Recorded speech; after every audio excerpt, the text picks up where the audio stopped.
But I thought there already was a show today. Yeah, there was, but I wanted to do another one. Y'all want to know why? Because I love you, baby.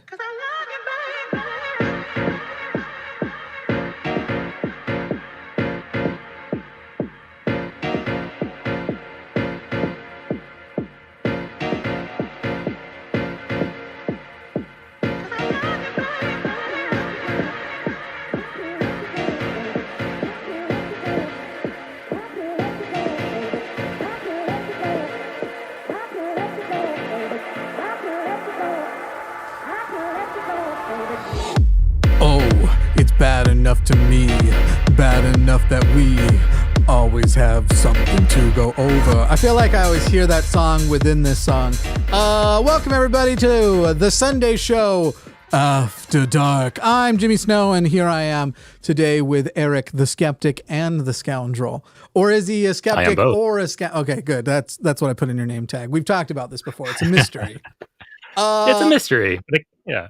We have some explaining to do. Why is this happening? What's going on? Okay, first of all, the show is the normal Sunday show. It's just a second encore episode. Right now, we have lines completely open, which I anticipated would be how things would begin. What made that sound? I don't want that sound to happen in my ears again like that. I anticipated that is how things would happen as we are...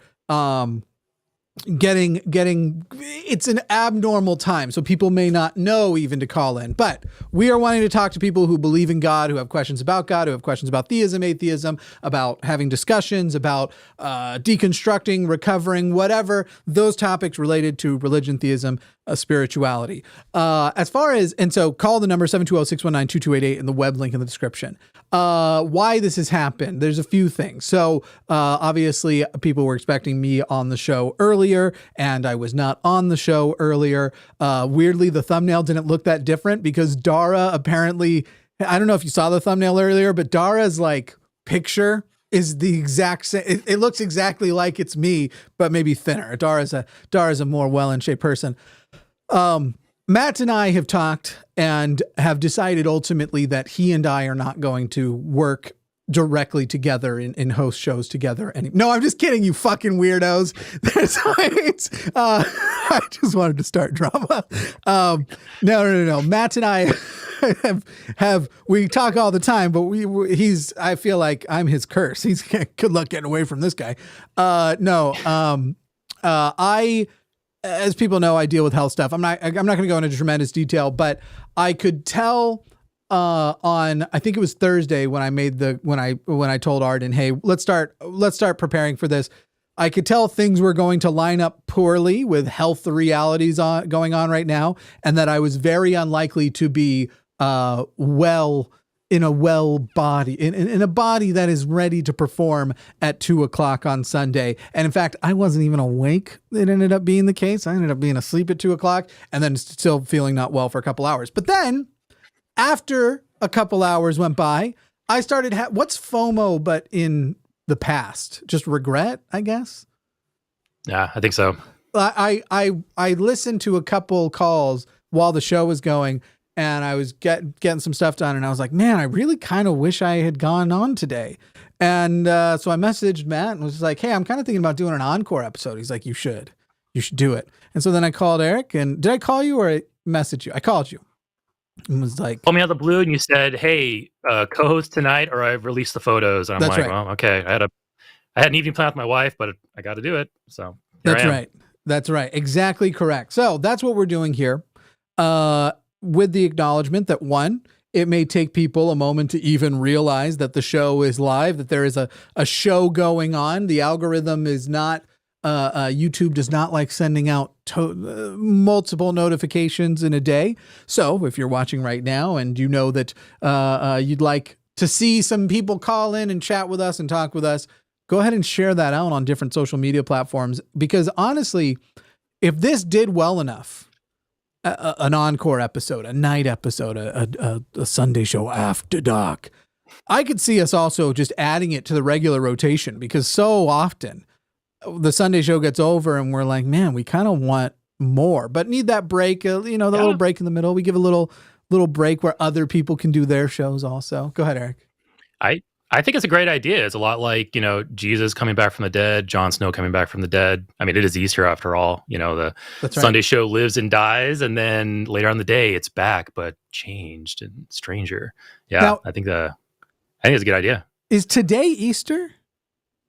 I think so. Today's Easter, right? I don't think. I feel like I would have heard about it by Easter Sunday. Easter Sunday, right? When is Easter 2024? Am I completely off base here? I thought it was next Sunday, to tell you the truth. Yeah, it's next Sunday. Oh, okay. I'm sorry. I misled everybody then. The Jehovah's Witnesses are having their analog of Easter celebration tonight, I believe. Yeah. But I thought it lined up on the same Sunday this year. But yeah, because the Witnesses, they use the Jewish calendar, so Nisan 14, the night of the full moon. I think that's tonight. That's the dates they go by for their celebration, and it tends to gravitate around Easter Sunday, but it's not exactly on Sunday. It's always just around it. Yeah. Yeah. Now there is a poll in chat we want to draw people's attention to. Palm Sunday. And right now I am vamping a little bit because yes, it is yeah. And so that'll mean this Palm Wednesday Sunday is Ash Wednesday, right? Where everybody just shows off that they're not a very good thinker. Yeah, and then it's Good Friday, and then it's Easter. Do you know, it's probably rude of me. I don't think it is bigoted. I hope it's not. But whenever I see people with those marks on their forehead, I'm just like, why are you bragging about being stupid? It's such a weird thing to be like, yes, this represents me. I just, meh. Anyway, lines are open. 720-619-2288. Web link in the description. And there is a poll in the chat that we want to draw people's attention to, simply asking whether or not you believe in God. Now, last I had checked, over 200 people had responded, 220 people, and 5% of you, which would be 22 people, right? No. Sorry, that would be 10%. 11 of you have said that you do, in fact, believe in God. So, please call us, enlighten us, tell us why. What is your reason for believing in God? In fact, it's even gone up to 6% now. What is your reason for believing in God? That's all we want to know. We want to hear you out. We want to ask questions. We want to know what your deal is so we can evaluate for ourselves whether or not there is a reason out there that's worth some reconsideration, shall we say. I'm also doing multiple things in the tabs here. Go ahead. Call in and save our souls. We're here. We're waiting. Can you save my heavy, dirty soul? It's a really dirty soul. The resale value on my soul.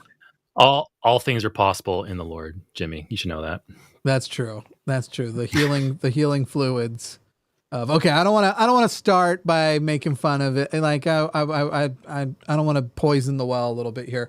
But just to repeat again, right now, and again, I knew this would take a minute to understand, people to understand that the show is going. It's an extra show. What's going on right now? We have full lines open. So again, if you are a theist, you want to talk about your religion. If you are an atheist who are struggling with something, if you're a person who is deconstructing, but you can't get past some certain thing, if you're a person who wants to challenge a skeptic's viewpoint on religion, on theology, we would absolutely love to hear from you.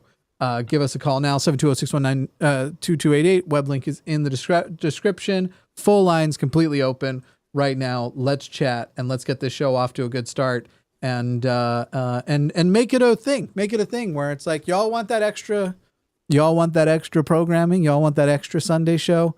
You want this to become a more routine thing? Help us get some people on the line. If you have friends that you know would be up for a chat with us who are religious, send them our way. Eric, what have you been up to? Tell us about you and your channel and stuff. Man, nothing much. There's been some exciting changes in the JW world that have happened in the last month or so. Really crazy things like men can now grow their own beards. Oh. Women are now allowed to wear trousers when they attend the church meetings. Coats and sometimes ties are now optional for men as long as they're not given a part at the meeting. And the most groundbreaking of them all is that your rank and file witness can now say hello to a disfellowship person as long as it's at the Kingdom Hall and during a service. So they're really tackling the important issues over there in the JW world.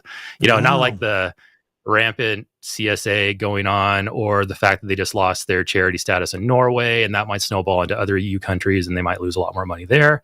No, they decided that these are the important things to deal with. And I'm not joking about any of that. That's all 100% true. Like it's it's been a crazy month and a half. Now that you're allowed to have a beard, I assume you're ready to go back. As I recall, that was your only problem with the Jehovah's Witnesses. That was my hang up. That was my hang up. And it gets really weird too, because like this is like my maximum growth. I can't really get much more than this unless it starts like looking really weird. I don't know. But yeah, that was why I left, because I could not grow my non-existent beard. And now that I can grow my non-existent beard, I'm going to go back and probably just be like this all the time. Well, I assume now your beard, God will grant you a beard, I assume is the... Oh yeah. Yeah, I'll just get I'll get that like super wizard beard that like Matt's got going on right now. Like, have you ever seen that beard chart with the different lengths of beards? He's approaching like wizard length beards. His is quite James Randi-esque. I know I'm not the first person to mention it. I noticed that too. But yeah, I'm like, there's a resemblance that's beginning, which I know he certainly has no problem with. In fact, of all the people he would want to be mistaken for, I'm sure that would be high on his list. Line's still completely open, people. In Mormonism this week, there was the church tried to post something about like the Mormon church was like the first church to significantly grant fellowship to women, like the rights for women in the Mormon church have always exceeded all the other ones. And then a bunch of people were just like, okay, so no, and just like listing things, and comments kept getting deleted. So then whoever was in charge of that church account pretended that it's a glitch with Instagram. We've been made aware and let Instagram know that this is a problem. And then Instagram apparently was like, hey, nope, no problem on our end. Everything's fine. So yeah. Whoever is in charge of the Mormon church's Instagram. Strangely specific glitch, deleting only the comments that are critical of the announcement from the Mormon. Like, it's a mystery, I guess. Yeah, we've been made aware, and we'll be working with Instagram to make sure that all of this comes that everyone sees justice. I love it. Yeah, it's And by the way, even if Mormonism really does fully embrace beards again, I'm not going back. I'm not like this guy. I'm not going back. It's. I got a low bar. Just like, well, once the beards are back in, okay, why not? And I don't have to wear a tie. I don't have to wear a tie 99% of the time when I go now. That's a good selling point. Yeah. Wasn't a bow tie also an option? That's a good question. I remember bow ties being heavily discouraged because they're kind of goofier looking. Yeah, but I feel like it was always just so many Jehovah's Witness like the people out testifying. I feel like I remember seeing so many of them out with bow ties. Was it just in the Kingdom Hall, or was it, maybe I'm wrong. Maybe they were like, it might be a regional thing, because even though witnesses like brag that, hey, we're a unified religion, we teach the same thing everywhere, we enforce the same rules everywhere. It's the latter part of that. Rules are enforced to different degrees depending on where you're at.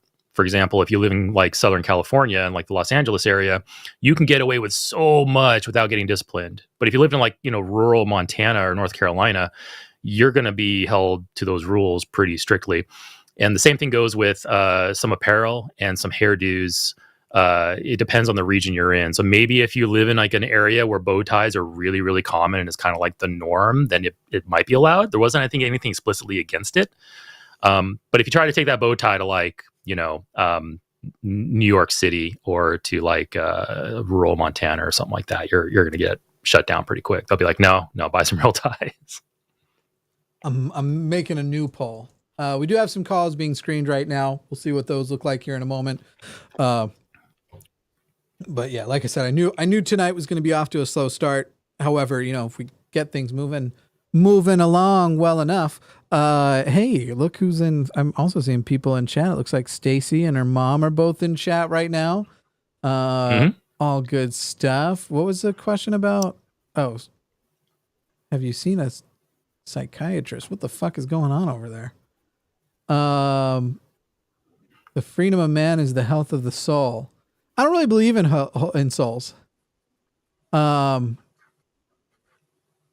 Yeah, I don't. I mean, other than like, I think there's a sort of a totally non-supernatural, non-religious. I use the term soul to mean like humanity. Like if you can't do that without losing your humanity, without losing your. I do use terms the word like that, and sometimes I'll talk about like the soul of some sort of art piece, that sort of like essence of it, that experience, but never anything that is religious in any way. I can use the word soul for a few things, but it's never anything that leaves my body and persists after my body dies. I'll use soul in like a poetic sense, but if I'm in a serious conversation with somebody, I would never use. I'll avoid words that have like supernatural religious baggage attached to it. Yeah, for sure. But it depends on what mood I'm in. But yeah, soul is not anything that persists after the body. It's the same as your mind or as your mood or as your temperament. It's not a concrete object that exists once you're gone. It's an attribute of yourself. Wouldn't it be crazy though if I'd come on here and been like, I'd said the opposite. I'm like, yeah, I agree. Yeah, I believe in soul. Like if I just randomly, everybody who's been watching for so long, I'll tell you what, if I ever win like $1 billion lottery, that's going to fuck with me so much. That would fuck with me so much. Like my head, not about God or anything, but more like when I get it, I don't really smoke that often. But there are periods of times where I will for a while. And when I get high, my brain really starts to think like, I don't know, this kind of feels like some sort of video game, yes, it's a simulation, but it's like a purposeful simulation. And at times in my life, it's been like really depressing. It's been it feels like I get these things that are really great and then terrible things happen to make them either harder to do or inaccessible. And that the game is like, these are high thoughts. These are not thoughts I hold naturally or actually believe, but, I'll start thinking about like, what if I was like a guy who wanted to see like what it would take to get me to like end my own life. And I'm playing a simulation of like really great highs and then these terrible lows to see if I can get like, what's it going to take? That's the sort of stuff. So kind of like luck whiplash. See how much that can like destabilize you basically. Yeah, I got you. Yeah. And I feel like if I won the lottery and had like say I won $1 billion lottery, I'd have a hard time not being like, okay, but if some shit tries to take the joy out of this, I'm going to feel like whether I'm high or not, even though fully aware that people do win, man. I don't know if you saw the current lottery is $1.1 billion. Billion. Yeah. The last round they just had, nobody won. So I think like 200 million got dumped into it from like non-winning tickets. So yeah. I've never really been big into gambling, the lottery. I definitely am not like I'm definitely gonna win. But lately I've been like, let's say I died. Do I want to be a guy who like was so cynical about everything, so skeptical about everything that I never even bought like a lottery ticket for $1 billion lottery? Is the $2 that costs, or say you want to do like 10 of them, is the $20 that costs to have the fun and the joy of being like, oh, let's see if anything happens here? Is that not worth the $20 or the $2 in a lifetime full of? That is kind of the fun behind it and the reasoning for like I've done it once and it was like maybe 5 years ago. I bought one lottery ticket. I know exactly what the mathematical odds are. I know that I'm not going to win, but it is still fun to sit there and just have that there and just like with your partner or with a friend and just sit there and just not reminisce, but just pontificate and imagine what kind of life that could buy you. It's a nice little escape for like a few hours until you lose and then you go back to your normal life. But I wouldn't say there's any skepticism involved there. You just have to be strictly know the math and just understand the math and go, okay, I have 0.00002% chance of winning. I understand what this number means. It's a virtual impossibility. Right. As long as you know that in the back of your brain. Don't go buy lottery tickets expecting to win. Don't pray to a god and say, well, I prayed to God and I bought my lottery ticket. I'm just going to win, and start spending your money before you get it. I've heard of people doing that. Where they think that miracles do happen, and they really do. I mean, it's the same way as, it's kind of similar with the prosperity gospel. Plant your seed and you'll get 30 times the reward back to you. Don't buy into that. Learn some basic math. I would love if we could get somebody who actually won like a huge jackpot, who believed in God and that would be the person to have like a debate or conversation with. Yeah. That would be phenomenal and insane. Holy that would crap. be. I would love that. I'm going to move, because that would be a hard thing to get them to doubt that, hey, the you winning the lottery really had nothing to do with, because I'm sure they're going to come and say, hey, I prayed about it. Right. I've been really good this past year to God. God rewarded me with $45 million. Right. That's a really hard thing to talk them out of, especially after it's happened. Because right. Imagine if it had happened to you. Yeah. I'm even sitting there going like, when you're like, man, I recognize the odds are so bad that to me, it almost feels like externalizing. Like I know I did the experience of externalizing a desire to change the odds in my favor. And then I won. And so with the odds being so poor, what is more likely that I won with the odds being that poor, or that somehow externalizing the desire actually did change the odds in my favor, which is actually an impossible thing to answer. But as an emotional like thing, that'd be really hard to talk somebody out. Anyway, we got calls. We'll start taking some calls. But again, right. I really, really want to hear from theists. And let me go see on the chat here. Do we have anybody? All right. 2% of the 200 people. So that should be almost 200 people. 3 or 4 of you have said that you do believe in God and you will call in. And I would like to see all of you on the line ready to talk about it. But while we wait and while calls get screened, we're going to talk to Ben in Pennsylvania. Ben, you are on the line with Jimmy and Eric. Hello. Hello. Hey, Ben. Go for it, Ben. Hi, Eric. Hi, Jimmy. Hello. It's a little bit nerve-wracking and kind of the first time I've really broached my personal non-belief with other non-believers. So what I've been looking into since I've been deconstructing for years is that my family was raised very, very, very holy rollers, Jesus freaks, whatever you want to call them. And which sect, if you don't mind? Closest is Pentecostal when pressed, but mostly non-denominational. Okay. But all the wild beliefs and beliefs in hell, beliefs in like some of the more fundamentalist things, beliefs in absolutely. Okay, and the heaven, hell, prophecies. Ben, and the main reason why I like to make sure that we establish that is too often people will say, "Oh, I'm not like the other people. I'm non-denominational," as though that means like it's automatically progressive or whatever else. But the hellfire, the shaming sexuality, all that kind of stuff is in all kinds of non-denominational. But anyway, I just thought I'd check on that with you. Keep going. Oh, no worries. I've really been looking to broach the subject of non-belief with my mother, who I think she's not dumb, and she's been accepting of some other things. For instance, I came out to her and she was just fine, some things like that. So despite being very much entrenched, has been very loving about the whole thing, but I've never spoken specifically about the non-belief. And if I'm being honest, she's had her life saved by the church before, so it feels very difficult and very stressful to broach topics like that, especially what do you mean by she had her life saved by the church?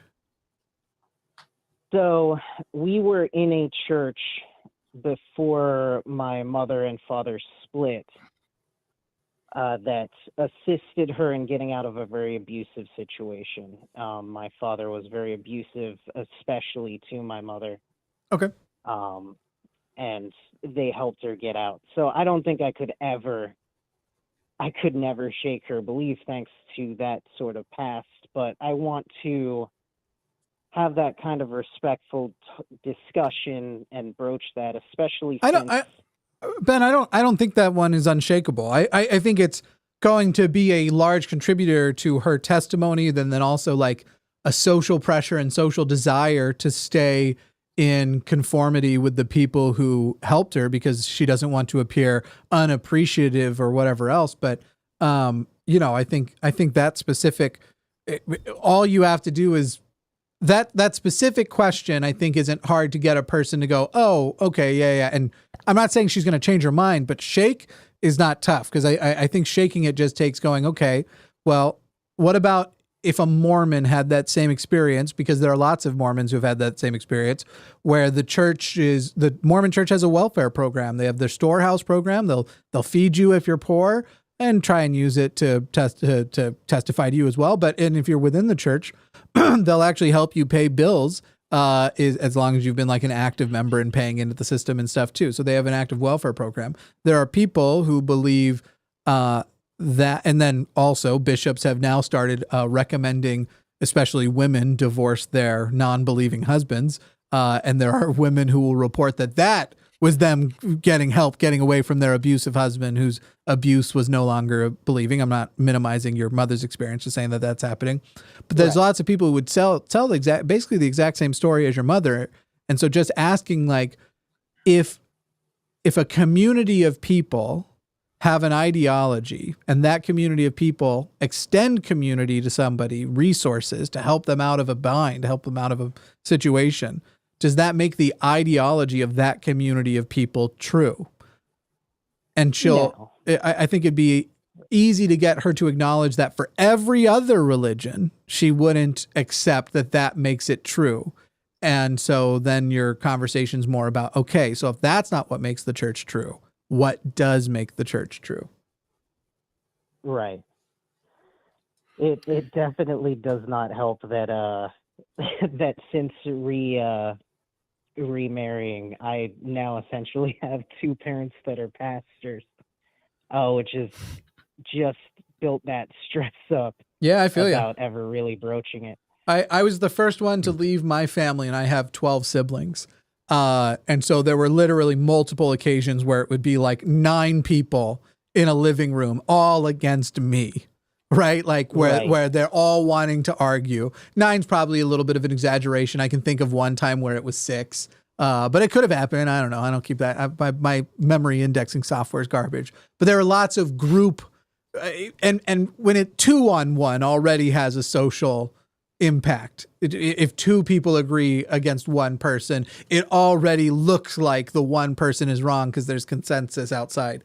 And so, it's not a thing.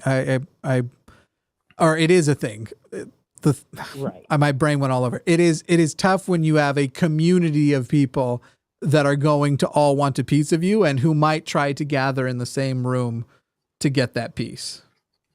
Absolutely. This is very similar to what Jimmy and I were talking about earlier. When you're talking to somebody who believes in God and they won the lottery, and they equate my belief and my prayer and my trust in a God with winning that lottery.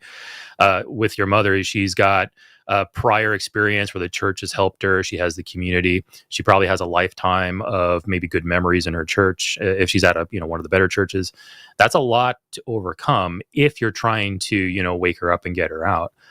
Which I'm not sure if it was asked earlier, but like, what you want to speak to your mother about this? What is your goal in that? Do you just want to express yourself, show her your genuine you, and just be natural around her? Are you looking to challenge her beliefs and get her to start questioning? Are you looking to like maybe get her out one day? Like, what's your ultimate goal in your desire for this?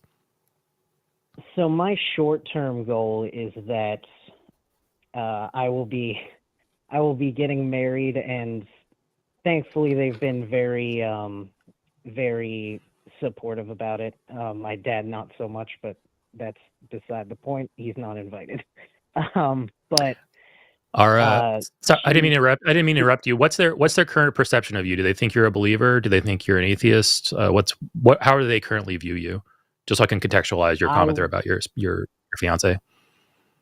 I would imagine that they view me as a lost sheep. They do respect my relationship with my fiance. I am getting married to a trans man, and they've been, frankly, much more supportive than I would have expected. Okay. So that's a good sign. That works. Are they accepting of your identities, or is that because internally they reject both of your identities, and in their brain have decided it works in some way that they can reconcile.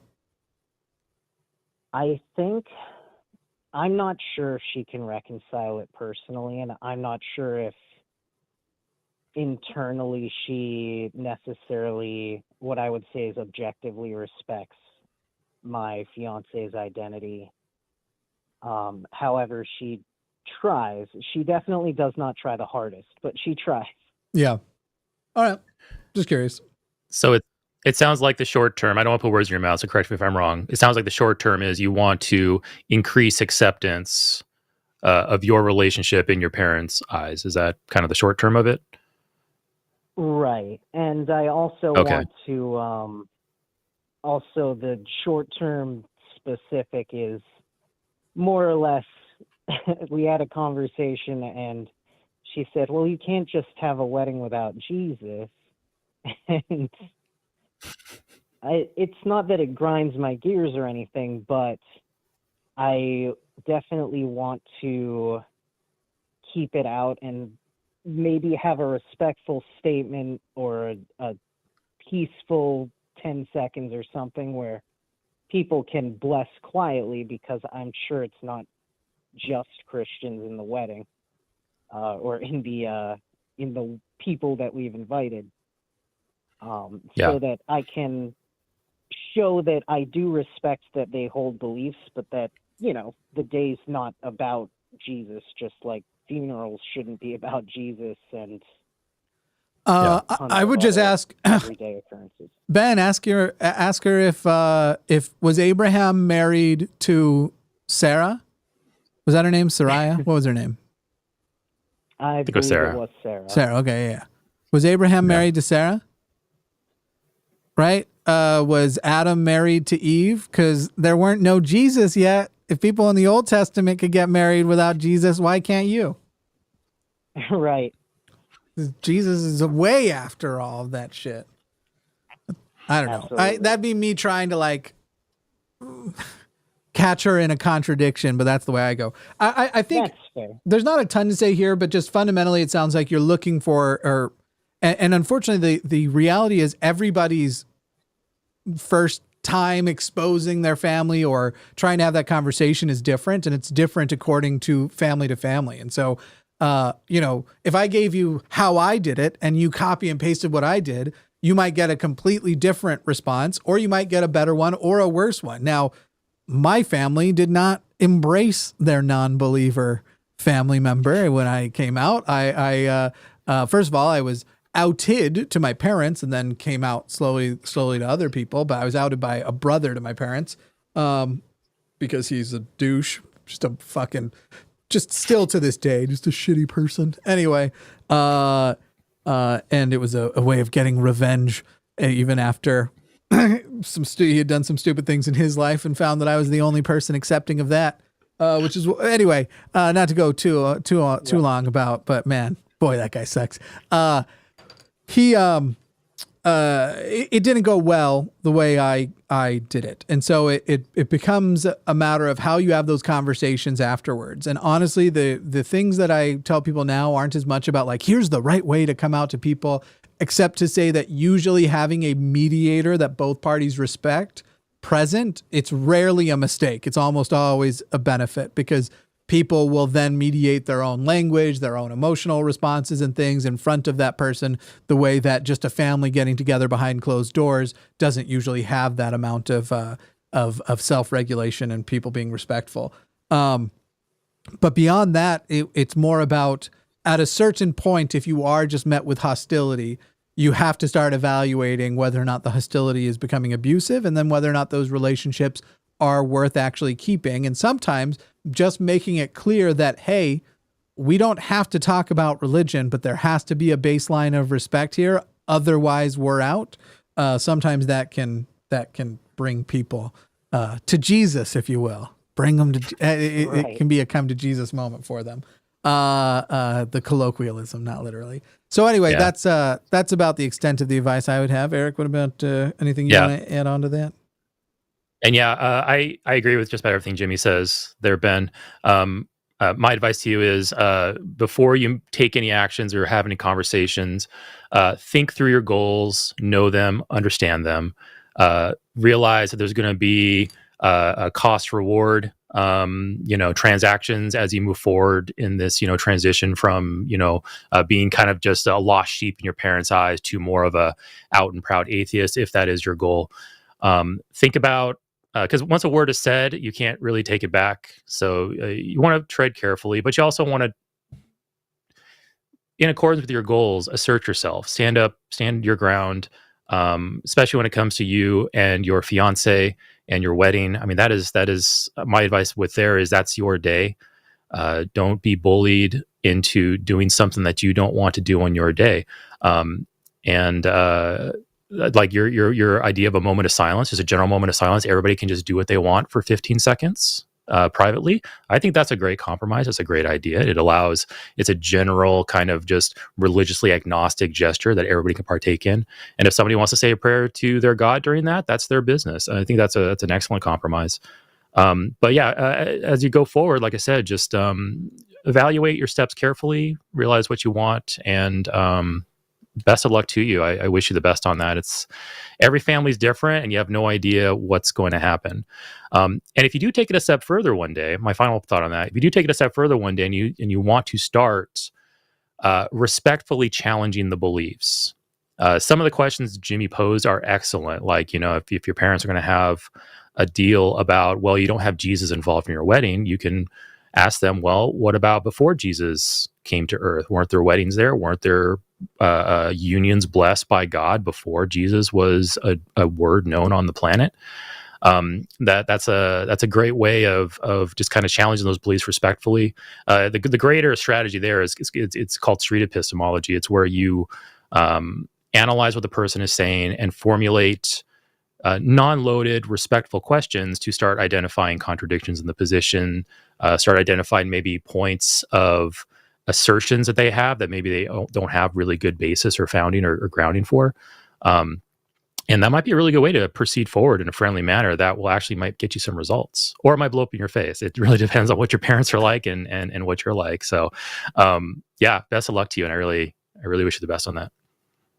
Cool. Yeah, I appreciate it. I am really worried about actually shaking it because she is about reaching grandmother age at this point. So yeah, I worry about actually meeting her head on about that. But I appreciate the advice on kind of having that respectful boundary and being able to meet on the same ground for that kind of conversation. By the way, if you're talking about stuff like that, it might be worth going to a subreddit like r/atheist and just directing a question to like people who deconverted later in life. What were the more compelling things that made you reconsider your belief? Because yeah, for sure, like old people who are set in their ways are difficult to deal to change their mind on a lot of things. And that's why so many terrible presidents happened. Anyway, Ben, right. Any last words or questions before we jump forward here?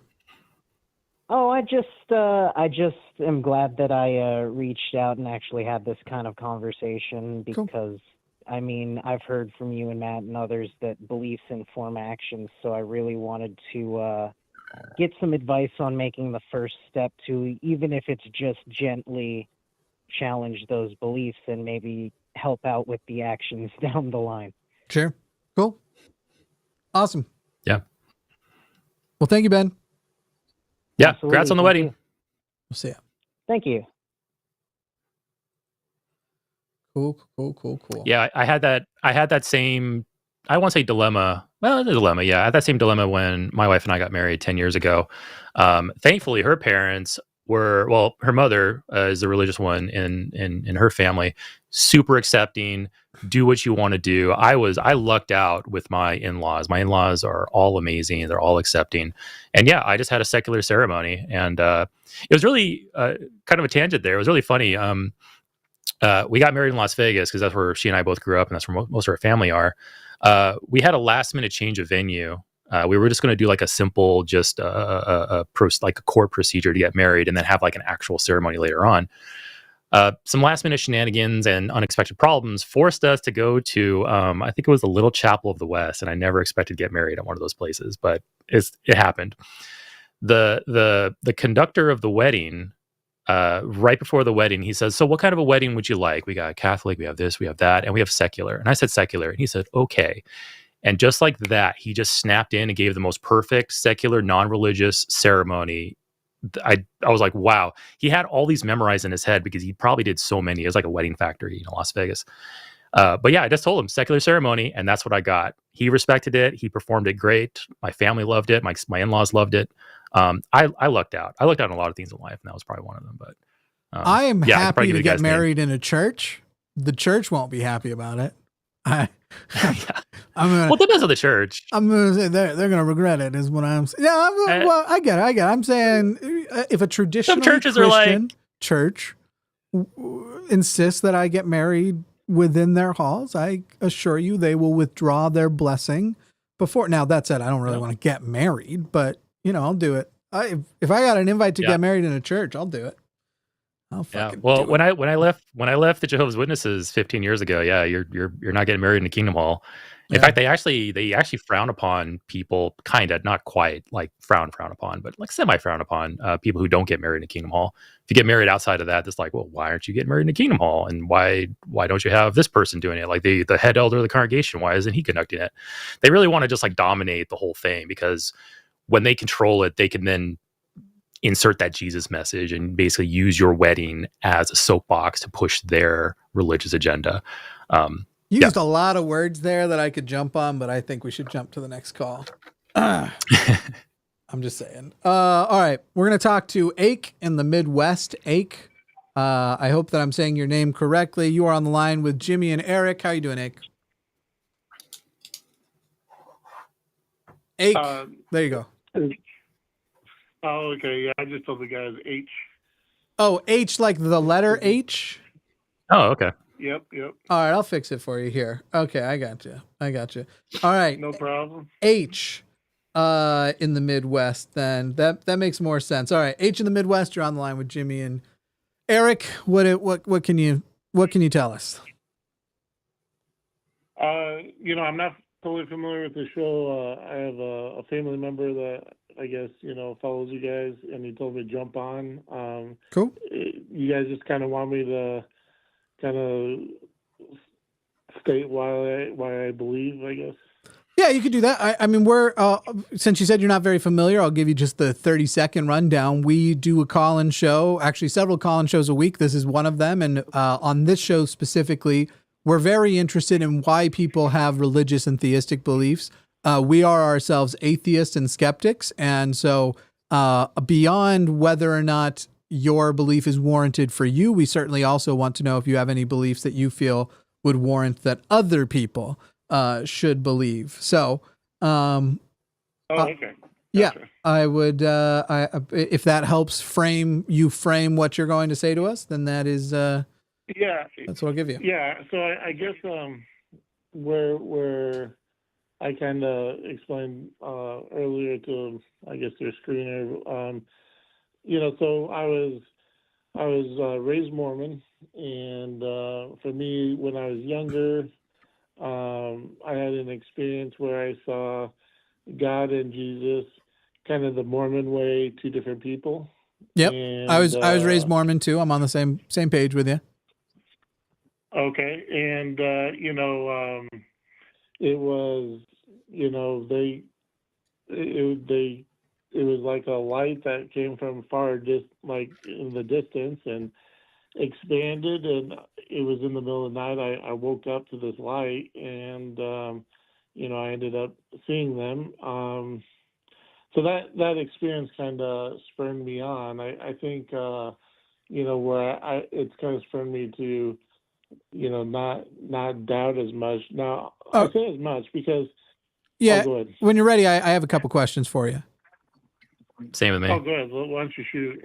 Yeah. So H, you talk about you had this experience where you saw Mormon Jesus, or the sort of the way they present. I guess my first question is: are you still an active member of? You said raised Mormon. Are you still a Mormon?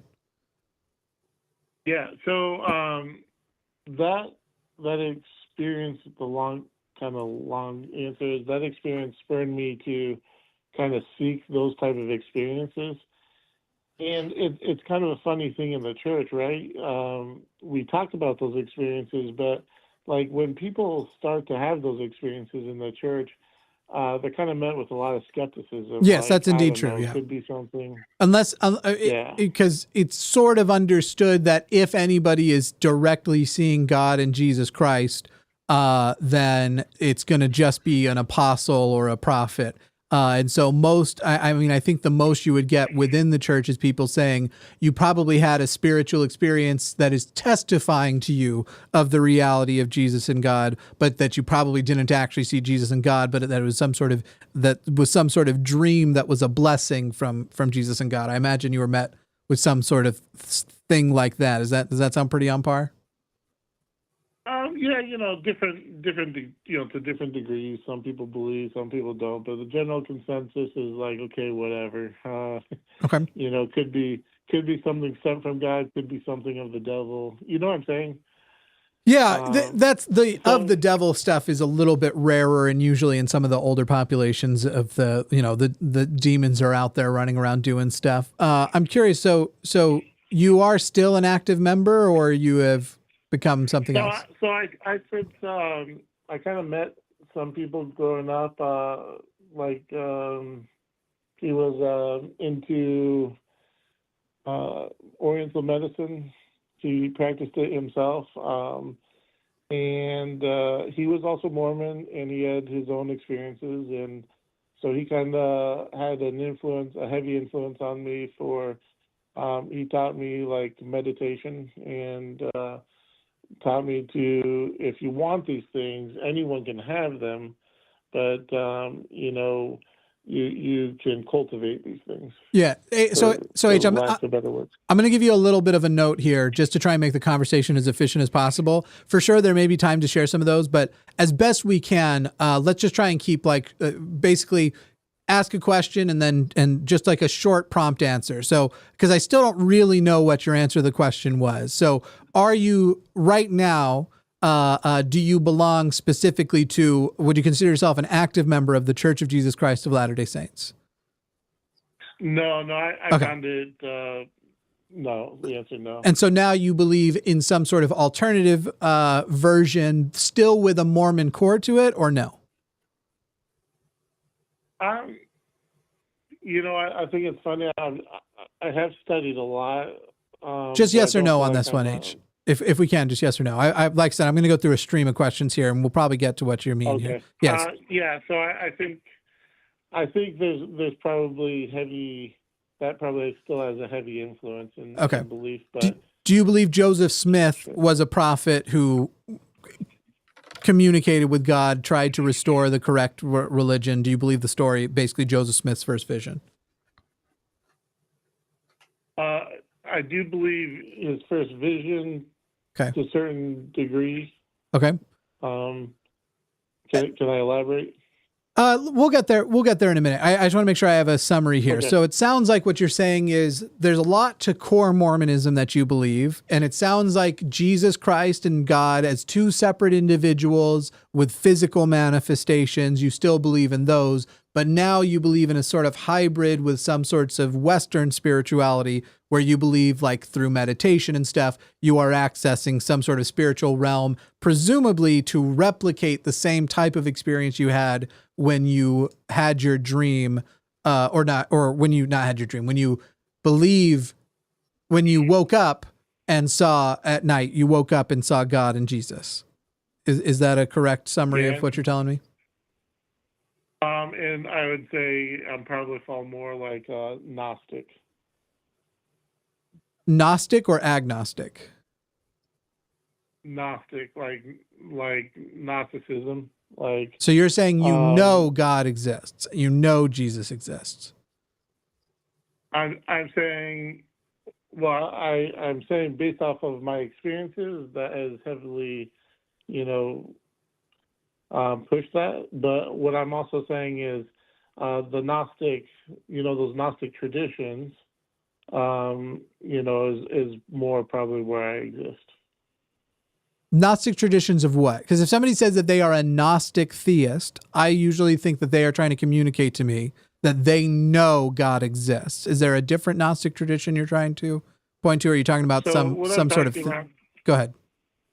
So what I'm talking about, like, have you ever heard of like Elaine Pagels? She's a professor who studied like the Gnostic Gospels, like the Gospel of Thomas or the Gospel of Mary or something like that. There are other writings that like a lot of Christians cherry pick them and say, hey, right, these didn't make the Bible. I get it. So you're not actually using the term Gnostic broadly. You're talking about a specific group of people. And yes, I've heard of Elaine Pagels. And there's overlap with her and things from the Da Vinci Code and all that kind of stuff. But you're talking about a specific, I get it. You're not using the term broadly. You're talking about a specific group. And that there's basically secrets and there's secret books and secret traditions and all this. Okay, great. So I think we've established who you are. Go ahead. I just want to, I know that that's been like the image that, there's these secret books, secret traditions. And that's that I think that's probably a little bit more of a previous look by scholars on this. But I think from the consensus of some of the lectures I've heard and some of the scholars that I've followed, like, we're finding out these Gnostic traditions actually had more of an impact, anciently than we've given them credit to. Sure, but that doesn't in any way debunk that there are 4 Gnostic Gospels and 2 of them include the word secret gospel or secret book or something like that of so-and-so, that these are non-traditional to me. Anyway, none of that stuff is important to me. We've established who you are. We've established what it is that you believe. And so are you here to defend that you think you have a good reason to believe and it is purely experiences, or do you have a way you could defend that your belief in God is one other people should adopt and that you have good reasons for that as well? I believe my experiences have helped me believe, and I believe that, just like, the practice of yoga, people have to learn how to practice using certain techniques, and they can have these type of experiences. Okay. But do you have a reason, as far as you and I having a discussion right now, do you have reasons for me other than to say, if you would just start practicing, you would believe it too? Do you have actually good reasoned arguments for why a God, the Christian God, the Gnostic Gospels, any of those things are true? Yeah, I do believe that. You believe you have well-reasoned arguments? We'll see. Okay, go ahead and give us one of the well-reasoned arguments. Well, I think, based off of experiences. No. First of all, not your experience. Well-reasoned arguments for us, because you would agree that if I've not had your experiences, I shouldn't find your experiences compelling, right? I don't know you from anyone. You could be a liar. You could be wrong. I have no reason to believe that you weren't dreaming, that you weren't delusional. As far as any experience that you've talked about, and then other spiritual experiences, I have no reason to believe that what you are attributing those spiritual experiences while doing yoga, while doing meditation, are actually supernatural, especially when today in the present physical, natural world, we have pretty good explanations for why people achieve those states, what is actually going on within your parasympathetic system when you are feeling certain ways. So on my end, as far as you just saying, I have spiritual experiences and those spiritual experiences are affirming to the truth, I don't have a reason to believe any of those. And not only that, I've been doing this show for now 6 years. People on this network have been doing them for like 100 years. There's no reason. Sorry, not there's no reason. We have heard calls like this many times across a broad spectrum of religions. I've talked to Hindus who believe for the exact same reasons you've said. I've talked to, obviously, Mormons. Mormonism will do that too. If you just believe, God will testify. And we've got these verses. And if you're deep in prayer, and if you fast, and if you do these things that we know have physiological effects, and we convince you to attribute the way you feel to a spiritual experience, you'll believe just like the rest of us. So that's where I am. So forget any personal experience you have, because one, I don't think your personal experiences are good enough for anyone but you. And two, I don't actually think they're good enough for you. So far, what you presented, I, as a skeptic having the exact same experiences as you, would not suddenly start believing in God. Give us the well-reasoned arguments that Eric and I, who have not had your experiences and do not just meet feelings with, that must be affirmation from God. Give us well-reasoned arguments that we should believe. Yeah, and hey H, okay. H, let me. Hey H, I'll summarize everything Jimmy just said, and I'll maybe pose this question to you slightly different so that it might help. So I'm going to summarize everything Jimmy just said. Jimmy and I don't see how it logically follows that a God exists based off of some personal experience. We don't see how that logically follows. So just do us a favor and just fill in the blank for us. I had a personal experience about a God. Therefore, this God exists because blank. Can you fill in that blank for us? I think because there's plenty of other people who have had experiences that are documented. I think Okay. because, for instance, do you believe in, let's even go medically, like, have you heard of spontaneous remission? I've heard of spontaneous remission, near-death experiences, out-of-body experiences. I've heard of all of those. Wait. So But spontaneous, he's not talking about a spiritual thing. You're talking about spontaneous remission as though spontaneous remission means supernatural or magical remission. And in fact, hold on. Spontaneous remission refers to when a person heals but wasn't expected to heal. And there are explanations for it. They aren't actual head scratchers. Yeah. It is usually the person's own immune system suddenly begins working correctly, or some treatment suddenly takes hold. Spontaneous remission is not a magical thing. It is a totally natural thing. Okay. So, right. And I agree with you. But, again, what you're trying to delineate is just because something manifests on this level, materialistic, does not mean that there is not some type of hidden force behind it, correct? Fine. That's fine, H. Now, if you're going to claim that there is, I'm not claiming that there is. By the way, I don't know if we're on speakerphone or whatever, but I keep hearing my little echoed voice in the background and I hate it. So if you can fix that, please do. I am not claiming that there is none. I am claiming there is no good reason to believe there is.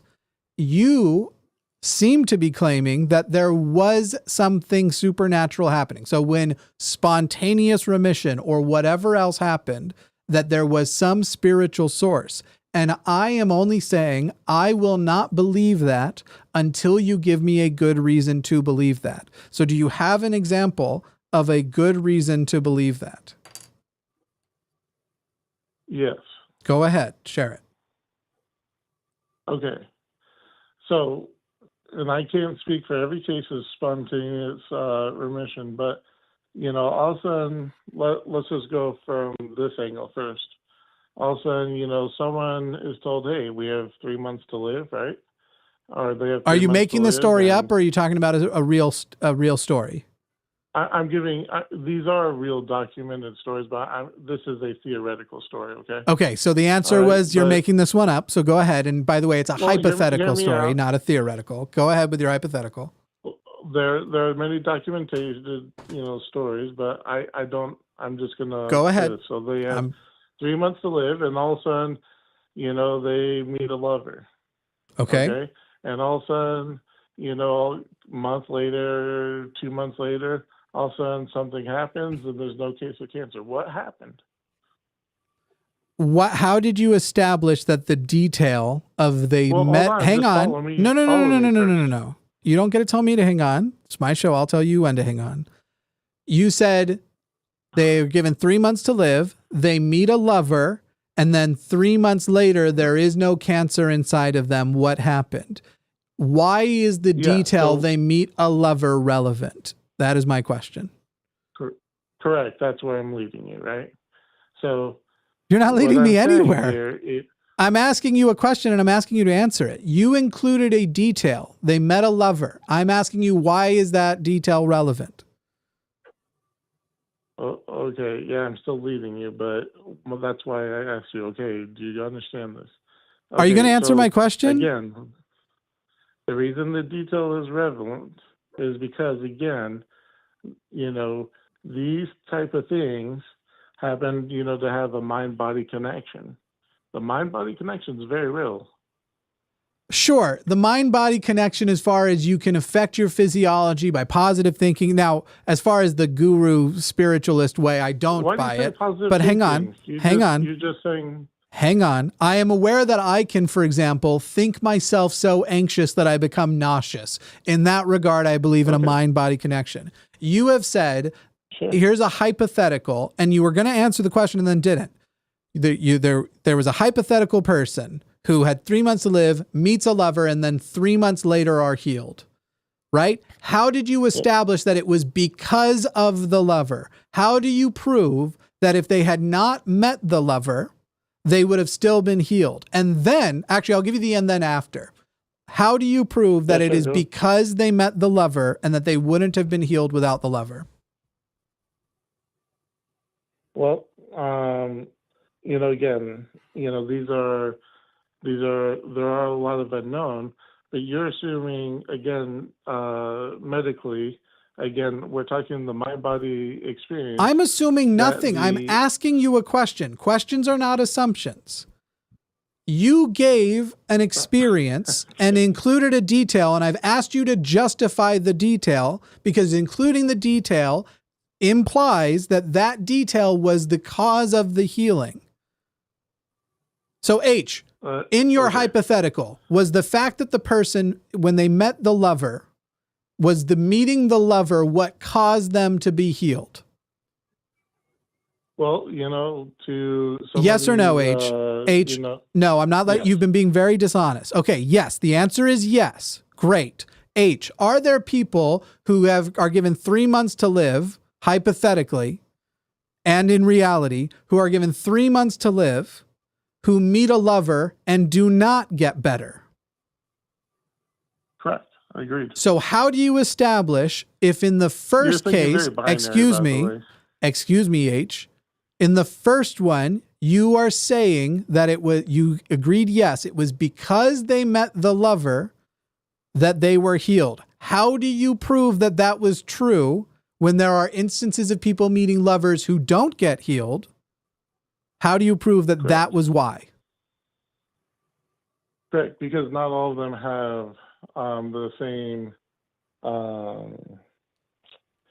react the same to certain things. It's not. That is not an answer to the question, H. The question is, hold on. H. No. You keep interrupting me. Yes, because you're going a different direction. I'm interrupting you to try and help you. The question is, how do you prove? Okay, H, if I needed to prove to you that cough medicine reduces a cough, I can do that. I can run through the evidence and what physically is happening. How do you prove that the medicine which cured the person was the lover in the same way that I would prove a cough medicine treated a cough? Well, let me ask this. Again, I can't prove that. Again, correct. You can't prove it, H. That's the point. You are attributing reasons that you cannot prove. And this was why we asked. Eric tried to give you a much simpler version. What do you have that you can prove? Do you ever, again, you know, Again. going down a certain line here? Again. Yes, Okay, again. You're interrupting. Again, I am. interrupting, and you're not even letting me try to lead my reasoning. You are mumbling a preamble because you haven't figured out what you're going to say yet, and you're trying to talk while you form it. Do you have it now? Are you ready? No, you're incorrect. You're incorrect. You're assuming too much. Uh-huh. Maybe if you'd listen to your listeners, Yeah, and maybe. let them talk. Actually. Maybe I've been doing this a long time, okay. and I know what speech patterns of dishonest people who want to be taken seriously for their silly, non-reasonable, non-logical beliefs. Maybe I'm familiar with this because I've been doing it for years, and maybe not only are you doing it, you aren't even tricky to pick up doing it. Maybe you're actually worse than most people at trying to appear honest. So now, if you are ready, well, let's pretend that's a thing. go ahead and start. Go ahead stupid. with your actual point, and go ahead and start it with the phrase again, and then say something novel as you've done 7 or 8 times so the reason far. I keep saying again because you keep interrupting me Again. Like I can't even get like full thoughts here and illustrate what I'm trying to say here. If you start without driving you the wrong actually- direction, I have no problem pulling over the car before you get to the wrong destination. I think you're being very dishonest here. Uh-huh. Because you're here trying to steer a direction. H, it's very cute that after being called out for being dishonest, you're now trying to project that outward because that is the defense mechanism people use when arguing. And when they are called out for something, go, nah, you do that. So let's drop the Donald Trump tactics here. Go ahead and make your point. Do you have anything you can actually prove, H? Like, you know, even let me say this. Let me stop here. You know, obviously, it seems like you have your thoughts. H, the question is yes or no. It's a yes or no question. I don't need a single more word. You do have something you can prove. Great. Now present it. Listen, can you let me finish? Are you going to present something you can prove? Yes or no? There are many studies in the NIH that do prove the mind-body connection. The mind-body connection is exactly what I'm talking about when someone meditates. And that's it. Great. You could go and pull up studies in the NIH, go Google Scholar. H, studies. you are presuming that one, I assume that what you mean by mind-body connection is what anybody in the NIH who is using that phrase means. And that two, that I don't believe people's mindsets can affect outcomes. What I have said is I have no reason to believe... I have no reason to believe in a supernatural cause for any of those things. I have no reason to believe that magic is involved, that God is involved, that theology is involved, that spirituality is involved. And in fact, there are studies that indicate counter to some of the stuff you've been implying. So do you have proof of the involvement? Do you have a specific study? Do you have proof? Because the NIH is a database full. Again, you are saying rebuttals as though I have disagreed with something like the NIH has studies which show a link between a person's mindset and their outcomes. I don't doubt good medical science. I doubt your interpretation of them. And what we are here doubting at the very onset is a theological, a theistic, a supernatural, or a magical connection to any of those things. Okay. So here's the thing. There's plenty of studies in the NIH to show medically the mind-body connection. And you said, is there anything that shows that we can influence anything outside our bodies? Yes. And there are studies where we can actually concentrate, someone hold up their hand. What I'm enjoying is you're mad that I'm now interrupting you again. You're mad that I'm now interrupting you again after you just said, and said a phrase that I never uttered. Okay, I'll stop saying that, but let me finish. Jeez. I think I won't, H, actually. I think I won't. I think we're going to move on because this is tedious. H, you have no actual proof. Look up the pair project. I don't give a shit. I don't give a shit what testimony I've muted him, what testimony you think you're about to bear, and what thing you're about to get through to the people. You have not demonstrated anything as far as a religious, theistic, spiritual connection to any of it. Your phrase mind-body connection, I'm more convinced than ever you don't even understand what it means, and you do not have a good warranted belief in Jesus, God, or anything. Otherwise, you would have led with something much more impressive than, what about a hypothetical person who falls in love? And by the way, the thing I was going to add to that, if you could establish that the love was related to the healing, was how do you then establish that that would be a supernatural thing? How do we establish that love is supernaturally healing people? You didn't do any of that, H. You have failed, and several people who listen to you are dumber for it. What did you want to add, Eric, I'm not unmuting him, just for the record. Okay, well, I just want to ask H a couple questions. I like to maybe try to attempt to go at this issue from the other end. So I just want to ask a few questions of you, H.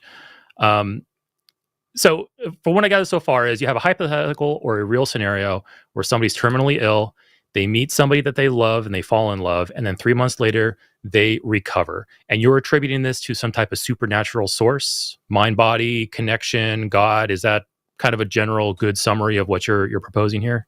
You're asking me to unmute him, I assume? I wasn't going to. All right. I'm going to let you try it with Eric, but I got to tell you, the odds of me interrupting because you don't answer the question that you are actually asked are pretty high. And we have other people waiting. And I will warn you right now, H, as I unmute you, if you try to answer any other questions besides the ones you are asked, we will simply move on. Eric, go ahead and ask your question one more time so it's clear what question he needs to answer, and then I will unmute. Sure. So H, yes or no, tell me if I'm accurately recapping what you just proposed to us. Somebody, hypothetically or a real scenario, somebody is terminally ill, they meet the love of their life, they fall in love, 3 months later they recover, and you're attributing this to some type of supernatural process, either a God, a mind-body experience, or something like that. Is that a generally accurate summary of what you just said? Oh, he's still muted, I think. No, I muted him. Am I? Yes. Can you guys hear me? There you are. Yep. And you had a yes or no question to respond to. So yes or no, was that a generally accurate summary of your position? It can be, yes. It can be. Is there any inaccuracies in there you want to address before I move forward? Yeah, it isn't always the case, that's for sure.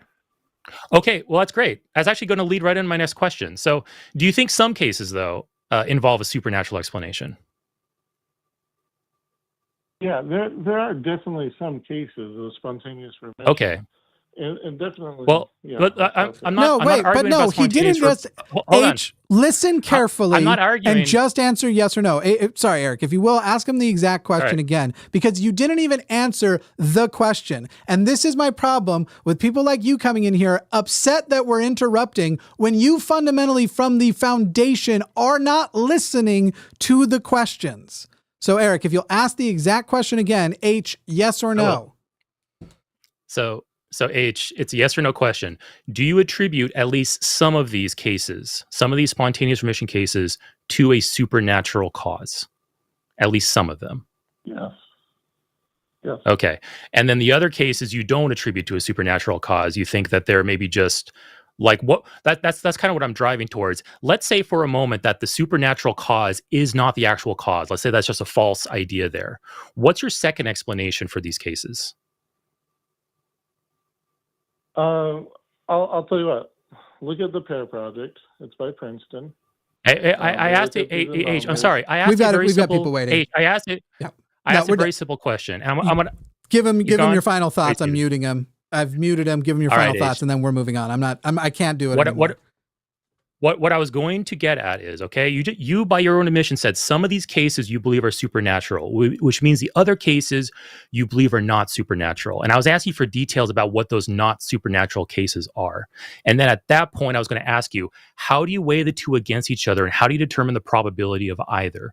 Because I have a feeling, And I'm not going to want to put words in your mouth, but I have a feeling that you don't have a way of doing that. You just simply hear the story and you get a feeling, and then that's what you go with. Oh, this feels like a supernatural explanation. It feels like God was involved here. So I'm going to just go with that. And I was going to ask you, how do you determine whether that's true or not? How do you determine whether the story that you gave us has a supernatural mechanism behind it or does not? And I So don't even have to please unmute ponder it. that. H. I literally can answer for him. He wouldn't answer the question you actually said. He would go, the NIH has already proven a mind and body connection. Because I already asked basically the question you just asked like 6 times to him in different phrasings, but the same thing, and led him to there. So H, we are not unmuting you. You can think about it. And if you want to call back, maybe on a time where Eric's here and I'm not, because I don't know that I have no patience for you. Oh, he dropped himself. Well, you can call back. My idea there is my strategy there is H, don't bother proving the supernatural case. Just fine. Just for the sake of argument, let's just accept that happens. Okay, just hypothetically. But then, by your own admission, you say that also does not happen. So now I'm asking you, how do you tell the difference between the two? How can you possibly identify one from the other? And if you don't have a mechanism for doing that, then you have no mechanism for proving or demonstrating that the supernatural cause is in fact true. That was the whole thrust of that line of questioning there. And if you don't have a mechanism to determine that, then you're just making assertions, you're just making claims with nothing to back them up. And if you make claims with nothing to back them up, Jimmy and I are fine with just rejecting them and saying, well, no evidence, no need for a rebuttal. Goodbye. He doesn't listen. And I doubt he's going to come back and open and listen to what you just said there at the end either. The guy does not answer questions, honestly. I'm interested in this call. This sounds actually kind of fun. Katy in New Mexico. Katy, I assume you're going to. The bar is so low right now. Oh, that's the wrong tag from a previous show. The bar is so low right now, so I just ask, if you're asked a question, please just answer the question. You will get off chances to elaborate once you have done so and once we get through our series of questions. Katy in New Mexico, you are on the line with Eric and Jimmy. I have to keep remembering what my name is. Go ahead, Katy. Hello, can I talk? Yes, you may. Am I muted? Can I talk? No, you're here. Hi, Katy. Sorry, no, I'm new to the show. I just seemed like everyone says that, so I felt like I had to say it. So I'm recently getting into figuring out if I actually believe in God and all that. Okay. And it's a whole thing. I think I still do. I don't know, I like praying. And I wasn't raised religious, but I did watch Ancient Aliens a lot when I was a kid with my dad. My condolences. And Aliens. and I never took it super seriously, but honestly, there were some parts where I'd be like, if it wasn't God, it had to be an alien. And for the longest time, when it came to human evolution, I was like, there's no way I'm an animal. I'm not a monkey. I'm not an ape. How dare you? How dare you atheists say that? And part of me still feels that way. And I found Forrest Valkai's channel. Mm-hmm. And that's how I found this channel. Cool. And I got to admit, after watching some of his stuff, and also from Gut Sick Given, a lot of her videos, and it's, I don't know, it kind of makes sense that people are apes and all that, but like, how does an ape discover, like, how does a critter go from not using fire, like being afraid of fire, and then wanting to use fire without there being some sort of intervention? Like, I don't know. No other critter uses Are you fire, asking? so like, Are you asking how creatures discovered the creation of fire, going from non-fire to fire, or how to use it effectively once it's been created?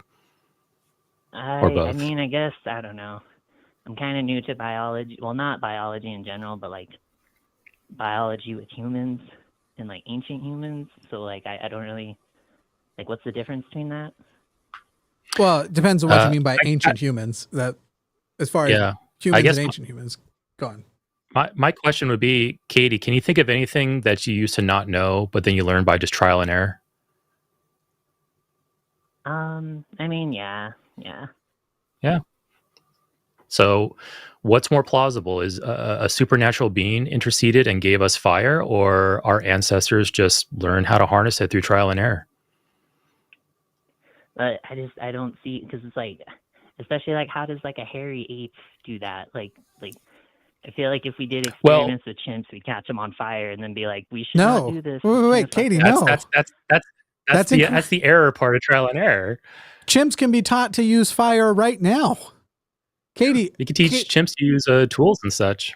I think you have almost like a problem of reverse anthropomorphizing, where it's sort of this idea of anybody that isn't like a modern day Homo sapien must have just been mindlessly walking around, sometimes putting shit in their mouths and all sorts of stuff like that. And that's not at all true. There are lots of species of things that have developed using tools, have developed, like, not even just in the ape line. We're talking about like ravens and other corvids can do like some pretty crazy shit and can be trained to do pretty crazy shit. And in the wild, instead of it being necessarily training that is another species training them, it's literally just a repetition of a pattern. Hey, this successfully led to this. I'm going to try this again and see if it happens again. You have out in the oceans, you have types of whales that are the same species as whales in other part of the world, but because this pod or this lineage of them have developed a very effective hunting mechanism, they're the only ones that do that method of hunting, even though, again, their exact species exists other places, and all they have to do is socialize them to them, and they pass it along. So literally, like, learning and teaching happens in other species. But fire only starts to be showed to be controlled by different ape species like 1 to 2 million years ago, I think it is. And we're talking about fire existed before. They did see interactions with, whether it was lightning catching things on fire. By the way, there are also non-thinking species that rely on fire. There are entire forests of trees that rely on forest fires to tell them basically to release their seeds and burn up the bottom brush and make it so that there's places for them to. So like a development of fire socially or evolutionarily isn't wild. It's a matter of, it was heat and energy, right? Those are like two super pivotal things that you have to get from somewhere. And so, yes, a lot of times things would have died but like the very first interaction with fire, of learning that fire is something we can use for our benefits, would have just been, okay, if I get this close to the fire, I die. So if I just stay a little further away, I don't die. Or if I touch the fire, and so you're talking about the building blocks of just old humans that figured out don't touch things that are on fire was the first thing they would have learned, or something like that. And then that building and developing, when the new foundation is, they already understand and are passing along, don't touch things on fire. I don't know why you would take a very specific social experience. Like electricity is much more recent and seems much crazier, and yet we figured out electricity. I think what Katie's getting at is, and correct me if I'm wrong, Katy, I think the discovery and harnessing of fire was just such a epic leap forward for the development of our species. That it's kind of one of those things. It was world altering, life changing. And I agree, it was a huge event. But I'm not an anthropologist, but you can imagine how our ape ancestors are observing the world around them, doing their best to survive. As Jimmy pointed out, which was the thing I was going to get to, is that we have natural means for fire to just come about. We have lightning strikes, we have volcanoes, we have heat, like extreme heat, we have friction lighting things on fire. And our ancestors observed these things, and they started doing experiments. Hey, if I grab this branch, it's on fire. I can light other things on fire with it. Hey, it's warm. And if I keep just the right distance from it, it keeps me warm. And if I get too close, ouch, that's hot. Or if I get too close, ouch, I die. And that's kind of where natural selection comes in. Our ancestors that effectively experimented and harnessed it survived. And the ones that screwed up died. And you're just left over with those that naturally know how to harness it correctly. I do want to point out that's a good metaphor, but that's not humans, you wouldn't I'm call not- natural selection how we I'm not- developed our fire. Yeah. It's not I would literally a say mechanism of natural. evolution. Yeah. Well, I mean, I don't know. Like I said, I'm not an evolutionary biologist. So maybe I'm completely off base here, but it stands to reason that those who effectively harnessed it survived, and the ones that didn't died, and leaving behind more and more people or of our ancestors that could effectively harness it. There's nothing supernatural about this. There's nothing spectacular about this. It's the stuff that we do all the time when it comes to trial and error and learning new skills. And all it takes is for a few of our ancestors to effectively learn how to do this, kind of, become relative masters at it compared to everyone else. And then they start teaching their tribe and they start teaching other tribes, and the knowledge just starts to spread. No God required, as far as I can tell, unless you can point at something that say, wow, this requires a supernatural explanation, while also eliminating literally all other natural explanations for it. Yeah. My contention is we've evolved trial and error genes. We haven't evolved fire harnessing genes. It would have been separate. Yeah. It would have been a separate sort of thing. I'm sure Erika Gutsy Gibbons probably screaming at her screen right now at me. But yeah, I mean, I mean, you're saying I don't see a way for this to be the case without a God, which I could get into. That's kind of like an argument from incredulity, but let's not worry about that. Yeah, or aliens. Yeah, I keep hearing I could go into on the show talk about a God of the gaps thing, and like I was like, do you understand what that is? I think to myself, I'm like, this is so extraordinary. It has to be something, but I'm like, is it a gap God? Like, do you know what the Go ahead, Jay. Do you know what the phrase "argument from incredulity" means?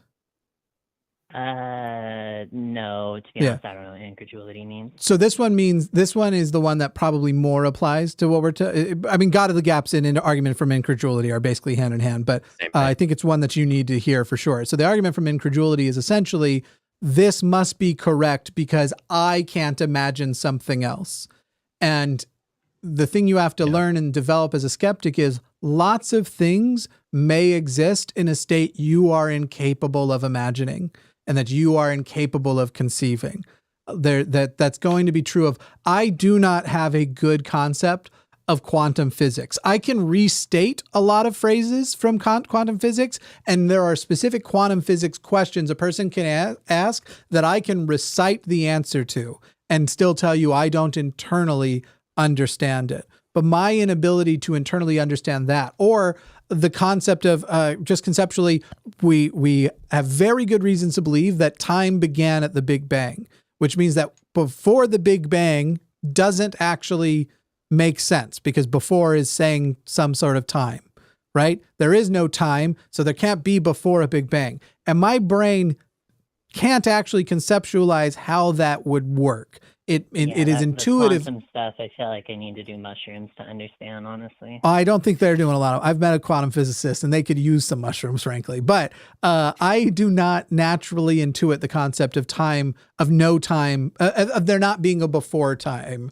a before the Big Bang. And yet, we have good reasons to accept that would be true. So argument from incredulity would be, if you're sitting there going like, this seems so wild, I can't imagine something more, you're probably doing one of two things. One, maybe you actually can't imagine what the solution is. Or two, maybe you could if you tried, but it feels simpler to put a one-word phrase as the answer.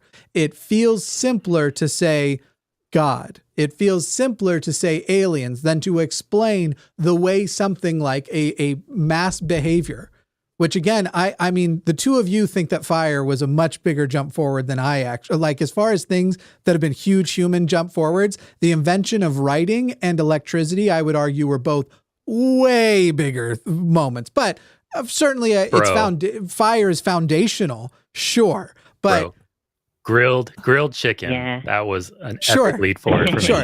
We still almost went extinct several times before after fire was invented, so we weren't great until I think it was Gutsick Gibbons' video that I saw. It was something like apes didn't spread all across the world until like fire was discovered, and that was one of those moments I was like, oh fuck, we're the apes. Fire was important for taking heat to not hot places and surviving winters, no doubt. And I'm not saying it's not large. I just to me, as far as like taking the size of a problem and going, this would have been, to me, it makes sense that Homo sapiens, and I believe Homo erectus also used fire. I think Homo habilis also used fire, and I think our cousins, Homo Neanderthal, also used fire. Yeah, that was the other thing. I was like, did we learn it on our own, or did Homo erectus be like, hey, let me teach you, young one? Well, there isn't a difference, because those are our ancestors. So you might say, like, maybe if there were totally unattached species, but Homo erectus are our ancestors. So if they learned it, we learned it as their offspring. Maybe if Homo erectus figured it out and then they came across a group of Homo Neanderthal and taught them, you could say, but all those are just sort of fun questions. To me, the development of the brain, which is something that the whole Homo lineage has clearly evolutionary prioritized, made the emergence of something like fire and the fact that we had brains that, though they didn't have much past understanding, would be looking for solutions to the biggest problems in the world. And the biggest problems in the world would be dying of different things. And that fire could stop you from dying from not just exposure, but also, boiling water, though they didn't necessarily figure out that was why. Boiling water could stop you from dying from what are they called? Bacteria and stuff. Parasites. That was the word I was looking for. That to me is like, Katie, I guess just keep learning evolution, because to me it almost seems inevitable. I don't see electricity as necessarily inevitable. It wouldn't surprise me if there are intelligent species across the universe that had emerged with language and developed things that never got around to electricity or took much longer. And the reason why I bring up electricity is we actually do know how they... Yeah, but we know how they came up with electricity, right? We know how they came up with nuclear. And so these recent examples... It's like recent. I think that's the thing with the fire, too. It's like it's so far back. I'm like... Right, and so then what y'all said about the small steps at a time, like... What I'm trying to express to you is that we've had bigger developments, bigger leaps forwards, things that, again, humans almost went extinct after fire several times. But you know what they haven't almost gone extinct after? Basically written word. That's like the main one. Oh, we might be buffering right now. I see my little thing flashing. Why is this only happening on my computer? That's happening on mine too. I see it in YouTube chat here. Oh, okay. No, I meant only from my, I got to figure out what's going on with this. Everyone super chat Jimmy so he can buy a better router. We are doing some tech stuff. Go to linemerch.com and buy some merch and help us do some tech upgrades. Okay. So the point before we were hitting the buffering thing that I was just trying to make is there are larger problems we've seen solved recently, and it did not require any intervention. Humans to fire seems like inevitability. Humans to nuclear capabilities does not seem like an inevitability when you talk about the development of brain and problem solving and stuff, though that is still what did it. And so why it is when there are things recently that are these massive undertakings, or now as we're starting to take massive undertakings of quantum computing and trying to map out the brain and all of these things that have never come close to happening before. Why, when it's more recent, is it easy to accept? But when it's far back and it's something like fire or any of the many things that a Joe Rogan guest would be on the podcast to pretend they have proof of. Why is that those things are the ones that we go, yeah, it couldn't have just been humans, even though we've seen humans do crazy stuff. It had to be more. I think it's because it's recently, and like this is the thing I'm trying to like break down in my own brain, because it's like I know it's easy to think of stuff from just your own perspective, and like I've had to break down a lot in my life with shit. And like also, side tangent, just wanted to say thank you for that transatlantic show and the chewed gum show, because when I say I'm breaking down stuff in my head, I mean like transphobia and misogyny. And now I'm trying to do the same stuff with like just all the spirituality stuff, because it's like I like it, but those shows are great. I don't want to believe stuff that isn't real. I saw a thing reverse anthropomorphization, like I was talking about earlier. What was the what? What I said earlier, the things that people tend to go, if you're not a Homo sapien, you're not a modern Homo sapien, you must have just been wandering around putting shit in your mouth all the time. Yeah. It's the reverse anthropomorphizing. I laughed when you said that, because it's like I legit think that. Like they were like, going crazy. But I've also like started to try and watch videos about like people who interact with chimps and orangutans, and I learned recently that gorilla, the word, like the ancient meaning of the word is like hairy person, and like orangutan, the ancient word means like forest person. And it's like, I don't know, I'm trying to not see them as not people, and it's like, I don't know.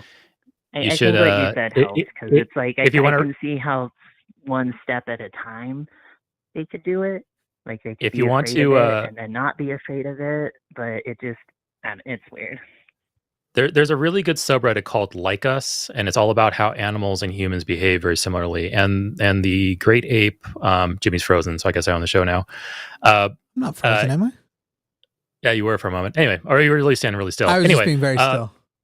There are some great documentary video of the great apes, chimpanzees, orangutans, gorillas in their natural environments, and some of the ways they behave. It is eerily similar to us. And once you start kind of absorbing that type of like documentary material, it starts softening the idea of, yeah, maybe we are related because we see such similarities in between us. But anyway, just to kind of put the rest of my final thoughts on that, you mentioned a few moments ago, Katie, that you're endeavoring to deconstruct your previous beliefs. You're attempting to reduce the number of false beliefs that you currently are attached to. I think that's all great. That's an excellent way to approach these types of questions, to approach figuring out life. It's more than what a lot of people do, because a lot of people will go into these struggles and these challenges of figuring things out, and they'll drag in their previous notions and their previous conclusions instead of putting those aside and saying, okay, what if these are false? Let me start examining things. And my final thing there is kind of looping all the way back around to what we were talking about, the argument of incredulity and the God of the gaps thing. It can be very easy to say, I don't have a good explanation or a good idea, or I can't imagine how this can be. Therefore, this arbitrary thing is the explanation. God, aliens, the unicorns from the sixth dimension. Like you can take any unknown and jam an explanation in there. The problem is, though, that will prevent you in some way or another from honestly seeking the real truth, because you'll kind of clap your hands together and go, okay, done, moving on, and not come back and think about it. It'll prevent you from coming to more accurate conclusions. I didn't mean to cut you off. Yeah, no worries. I'm bloviating a little bit, and he's used to it. But yeah, I'm used to it too. I'm here with this guy. But anyway, ultimately, like it's okay if you have a question you have an answer to, you can study it and research it and try to seek the answer. And if you spend your entire life and you can't come to a solid conclusion, that's okay too. You made the attempt, but at no point are you ever justified to go, well, I'm done looking because I've exhausted everything I could think of. I have no more knowledge or imagination to rely on. Therefore, this is the explanation. You will never have that justification. So try to keep that in mind, and just last thing too, all your conclusions, hold them at certain levels of confidence. You know, like my story about how apes harness fire, I've got kind of mid confidence in that. It's not, I'm not married to it. I can easily let go of it if an anthropologist came in here and said, no, Eric, you're totally wrong. Here's what the data says. Hold everything at levels of confidence and say, okay, I think this might be the explanation. Keep it naturalistic, keep it within the realm of reality that we understand. And if you aren't too confident in it, don't be so confident in it. And just stay open. No, that makes sense. And that's kind of why I called, because I was like, I didn't know if y'all were biologists or not. Like, no, I program computers. I'm boring. And Forrest is. You're what now? I'm sorry. I'm a computer programmer. I'm a boring, just run-of-the-mill developer. But no, what you should do is what you should do is you should wait for Skeptalk with Guts Gibbon and Forrest Valkai, because those episodes run long because they start feeding into each other and they start talking about biology. You should call in then and talk to them, and they'll give you a much more accurate, far less dumb explanation than I gave. You should try talking to them. Neither of them are anthropologists either, but they will have some fire knowledge, and because Eric's presuming that I don't have that one, and that's fine. Eric's always thought I was just a stupid man with nothing good to, and he's not totally wrong, but I do know some things. Katie, also, I think the the problem I have too with I can't imagine it without God or aliens. Therefore, God or aliens make sense. It only makes sense if it's just that one word. Because as soon as you say to me, aliens had to do it, I'm going to want an explanation of aliens. And the aliens are going to also have called and was like, you need to have evidence. And I was like, well, shit, I'm kind of just calling to ask questions. And I was like, yeah. So aliens, whatever aliens it would be, wouldn't there be a point in their history where they would have needed to harness fire? Shit. Yeah. Yeah. So how did the aliens figure it out? Think, like, what if, and then like I saw these crazy like evolutionary conspiracy threads where people are like, oh, the Trudons were alive and became sentient, and then after the extinction event, their ghosts are the ones who guide us. Ancient aliens presented that the Mormon story is true, but Joseph Smith didn't know he was talking to aliens. So I think you need to really put all of that shit out of your mind, because that is dumb stuff. Basically, it sounds fun. An answer isn't less complex because it's short. God is not and this is a mistake that people make all the time. It feels not complicated if you only let it live in isolation. If you go, I can't think of an answer for this, but the word God, that I'll throw in there because now explain the God. Where did God get fire from? Who is God? Where did he evolve from something? Did he not? How did something with the knowledge of everything? Why would he have taken so long to give fire? Why did he give a shit about Homo erectus? Why did he give a shit about Homo habilis? Why did he give a shit about any of that line? Why did he only give fire to them? Which isn't technically true. Again, there are lots of plants that rely on fire. And then there are other things that are crazy, like animals that live on thermal vents, which is, somewhat similar to the whole idea. It only feels simpler because it can be such a quick response. But the actual response, all the questions you have about fire, the number of questions you can come up with that you then become incredulous about, pale in comparison to the number of questions that there must be about God or the aliens that would have done it. Yeah, I mean, that kind of makes sense. I mean, I just want to know what the cause is, and me too. When things don't feel right, it's hard to not go against that. But what does it mean to not feel right? What you said there kind of felt right. So it's like it's hard to separate the emotion from the logic. But it's hard. It's hard not to know. It's hard not to know. And that's also part of our evolutionary background. I'm going to get in more trouble here. We have a drive to understand our environment around us and know what's going on. Yeah, we absolutely do. Okay.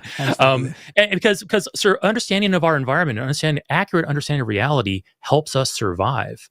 So we have that drive to know, hey, what's that rustle in the bush? Or, hey, what is causing that sun to come up over the horizon? Or why does fire kill my friend when he walks into it?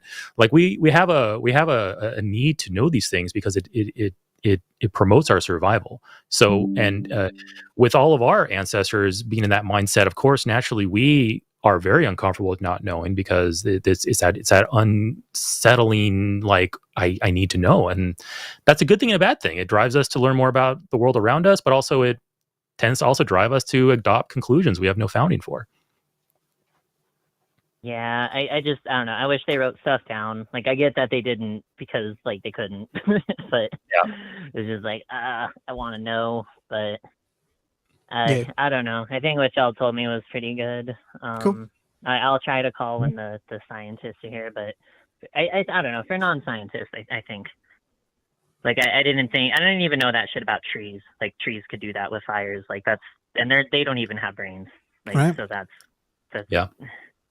Sorry, I wasn't a scientist. Sorry, that Erika field. I'm just here a big dum. Yeah, sorry, just out of Jimmy. Sorry. But on the real note, I thank you for this show. I appreciate it. Sure. Y'all are doing good work, and like especially I know they don't make you the big bucks probably because they don't seem to get as many views, but I really appreciate the Transatlantic show and the Chewed Gum show. And also because, like, not to throw too much shade at atheists, but, like, I have met a lot of atheists who are, like, totally willing to be, like, deconstruct spirituality and all that, but then be like, oh yeah, patriarchy is real. Fucking gender binary is real. You don't have to apologize for. I thought you were going to say something else. I thought you were going a totally different direction. What you're describing is why we do the show. Literally, it was that there is this not only this underserved community, but because the other communities are so massively dominant and present in the whatever you would call it, the atheist world. Yeah, it's like a huge fucking problem. It's why we did it. I also have met many people who are like, oh, I've deconstructed religion, but as a man, I've come up with reasons why all the patriarchy stuff is still valid. That was the whole point. It's like, the fuck? Like, and I've honestly, a lot of atheist IRL I've met have been like that, so it didn't give me a good impression, but when I found, what's his name, Forrest Valkai's show, and then got sick given, and then saw that they're on here, I was like, you know what? Honestly, maybe I should be atheist because they seem to be on the better side of things when it comes to a lot. I don't see much of my but I will tell you this: doing shit when it comes to. This is sort of my last thought for you. People. Don't be atheist because you admire atheists more than theist. Be an atheist if at the end of the day you are reasonably trying to evaluate if there is a good reason to believe in God, and if you come to the conclusion that there is not, that is the good reason to be an atheist. There are lots of bad reasons to be an athist. Don't be those. Be an atheist because there's not a good reason to be a theist. Honestly, I didn't think of that. That's honestly a good point. I heard something that says kill your heroes metaphorically. So I don't know. It reminded me of that. I know I'm some people's hero, and I just want to say kill your heroes non-metaphorically. All right, Katy. Have a good one. Wait, non-metaphorically, like literally? Yeah, kill me. I'm just kidding. Don't really. But no, thank you. Living's I all I do. it. I'll let y'all get to the other ones. And yeah, just thank you for all you do. Thanks, Katy. Take care. Good luck, Katy. Don't actually kill me. Living is the only thing I do. Hey, we've still got some people online. We're going to take more calls, but I have not capped calls or anything. So if anybody does want to call in, and there's a person named Eve who's trying to stir things up in the chat. But chat is not the place where you argue about whether God exists or not. That's just where people gather to watch the show together. If you would like to defend your belief in God, if you can be honest and answer questions, you'll have a good time. Give us a call and show us that you are, in fact, that you can do it. I don't want people to think, by the way, even though Eric is content for everyone to think I'm an idiot, I don't want people to think I was saying Eric was doesn't understand evolution or something. He doesn't, but I don't want them to think it. No, I'm just kidding. The specific point is that, like, so I guess the way I would put it is, if you were to take a person right now and move them back in time into a community of people before they had developed fire, they wouldn't just intuit it, or they wouldn't necessarily be more proficient. Or if they were, it wouldn't be because we have a fire gene that has developed more. We certainly have developed especially over like the previous species, certain mental capacities more. But it was more to say that our development of fire, because there would have been lots and lots of very stupid people who didn't die from fire, and lots of brilliant people who did. The fire development itself wouldn't be coded in our genes. However, problem solving and things like that. I think it might be more. I see what you're getting at there. My thing was more along the lines of how we naturally react to certain stimuli, which is the way natural evolution's or natural selection is partially driven. Organisms that don't care about the heat or don't sense it and get too close and die will die off, while the organisms that do or do have a reaction to it will survive and pass on those genes. So it might be kind of a 50-50 thing, where our actual like handling of it and our development of it and use of it as a technology, that itself is not natural selection. Our natural reaction to that stimulus, to the light, to the heat, to the noise, may be partially driven by that natural selection. So that's kind of was my point. And I should have probably been more nuanced about it. And then the second thing too is you mentioned that you don't consider fire to be like this epic leap forward. And I I think agree it with was you. big. You know, I think it is I just want to overplayed. say I think it's relative. At that Yeah. point in history, fire was massive. Sure. Well, of course, now shooting an ICBM to another continent is kind of more massive than the development of fire, but that's relative to our time now and everything else that's come before us. Up to that point in history, the harnessing of fire with our ancestors, cooking food, keeping warm in our caves, that was major. Yeah, I agree that it was very big for the people.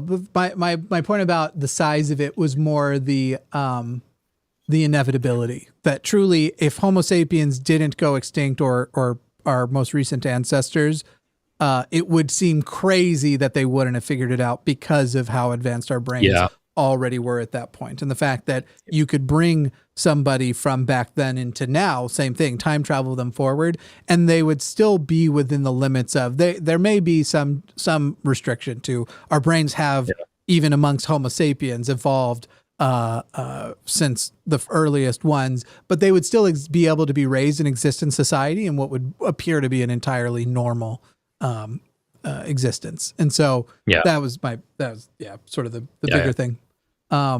I had something else about the reason why I think I even jumped on it at all is I am constantly correcting and somewhat pedantic about people who will say like, oh, well, so-and-so died because they didn't get vaccinated, but at least, natural selection sorting things out. And it's actually like completely wrong. It's one of those things of like, first of all, they don't have a gene that caused them to be an anti-vaxxer. Many people aren't vaccinated for many reasons, but even anti-vaxxers, it's this sort of presumption that you have some sort of, a person has a genetic superiority over another person that would lead to them being an anti-vaxxer or not, presumably the not anti-vaxxer, when in reality, things like this are more on the social end of the spectrum as far as human development goes, and virtually anybody in a different set of circumstances may have come to similarly stupid conclusions. If you aren't an anti-vaxxer, it doesn't mean you were born genetically superior to your other Homo sapiens who are. And it sort of was in that category of these are social lessons. That really comes back to, if you kind of conflate the two, the nature versus nurture type of upbringing that most of us deal with. Like there's a lot of aspects about us that are from our genes. And then there's a lot of aspects about us that are from our social conditionings as we grow up in the world that we're in.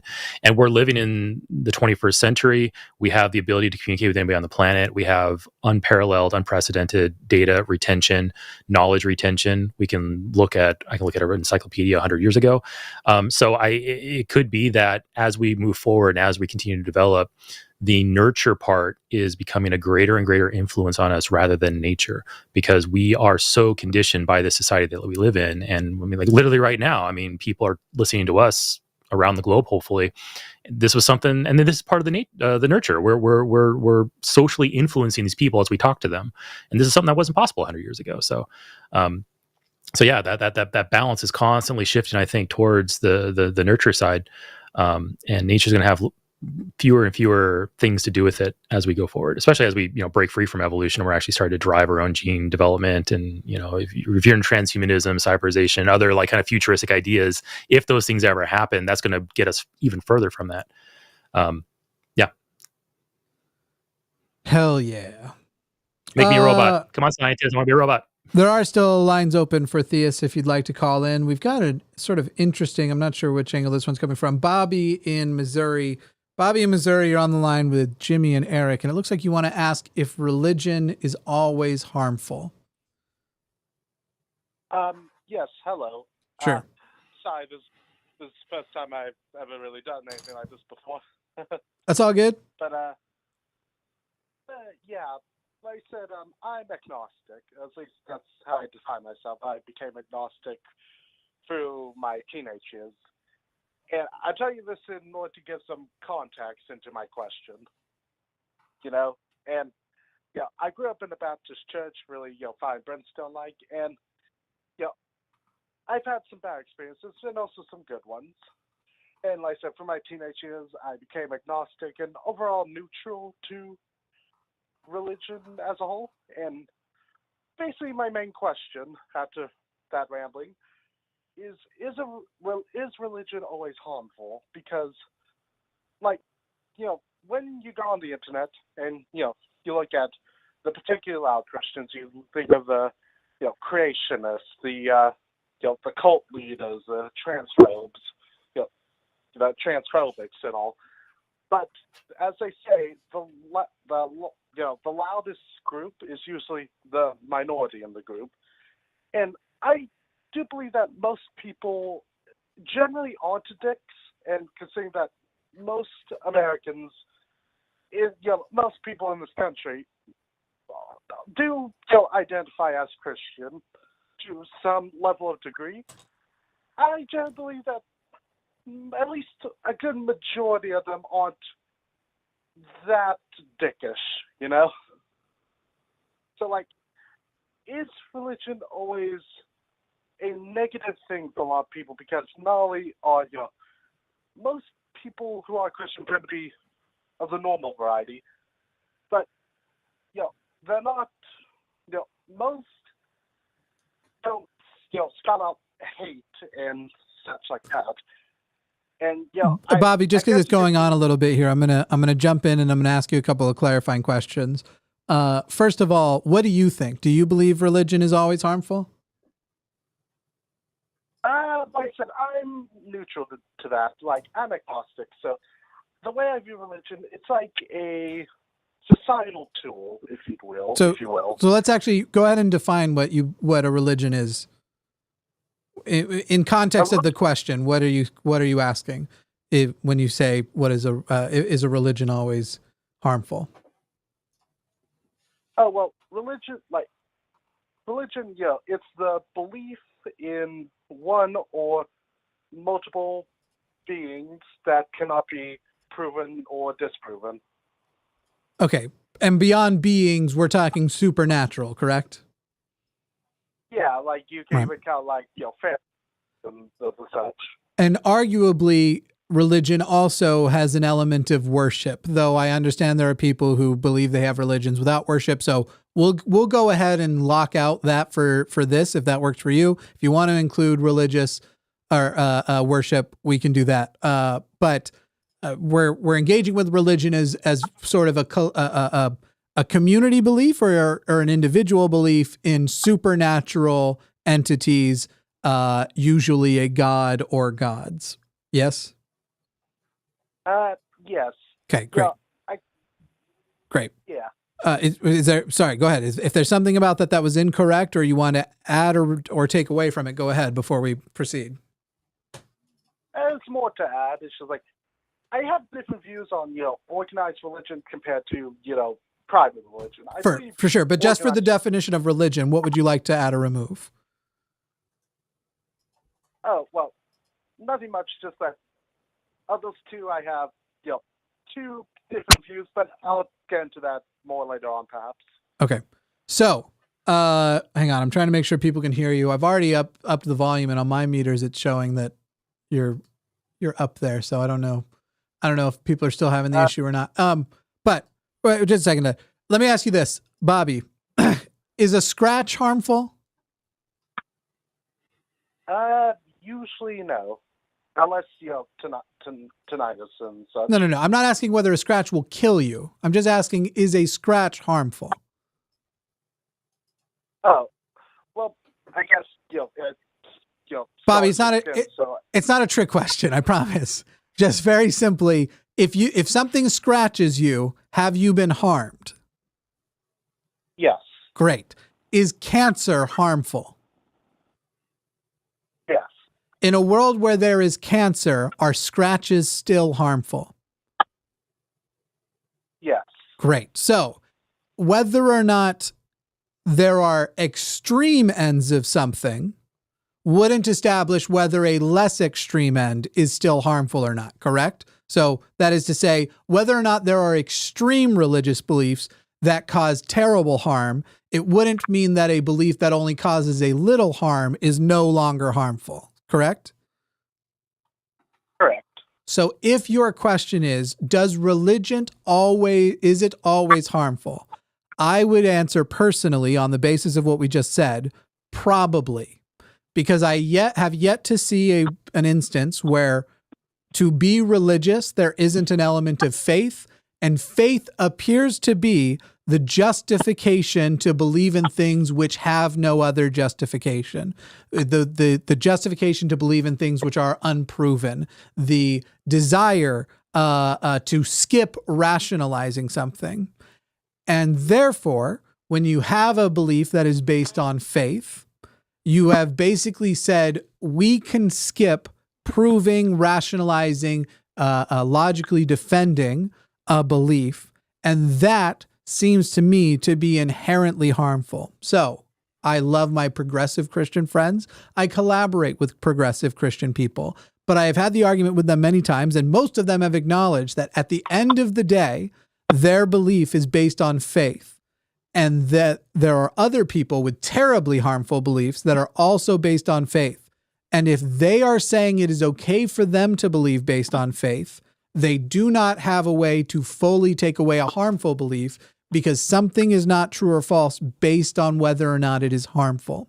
So if the very foundation of religion, if it is true that the very foundation of religion necessitates faith, and we have yet to prove faith can be an effective means to get to truth, then I would argue that yes, it seems to be the case, until we add one of those things, which no one has yet done, that all religion is at least a little bit harmful. Yeah, I do agree with that to at least some degree. Yeah. What is the degree to which you don't agree with it? Because that would be what I'm interested in, not where you do agree. Oh well, like I said, I do agree with that most. Sorry, I'm collecting my thoughts in order to No worries. give a coherent response. But I do mostly agree with that. Given my own experience, I grew up in a Baptist church, and the preacher there was a real fire and brimstone like. So I would say that religion has scarred me in a few ways. I know for a fact I have OCD, and I can directly connect it to my religious experience. And I know that, despite all the good that, religion could be, at the end of the day, those scars are still there, But at the same time, what good do you reckon religion could be? And when I ask that, know that I mean, what good can a religion do that a community of people can't do without religion? What is the good that necessitates religion? Well, with religion versus community, I would say from an outsider view that religion has a better foundation with forming that community, but that's very much an outside view without the context. But that's not something that necessitates religion. There are lots of things that are effective at forming a community, and if anything, we were talking about something that is good. The formation of community and religion is somewhat nefarious because it mostly relies on you being indoctrinated with the religion of your parents. Religions more often grow because their memberships are having families, they're having kids, than they're growing by any positive means. So I wouldn't, but again, you're not actually pointing to something that necessitates it. I can build a community, even a strong community, without religion. There are very strong political communities. Political parties aren't religions, right?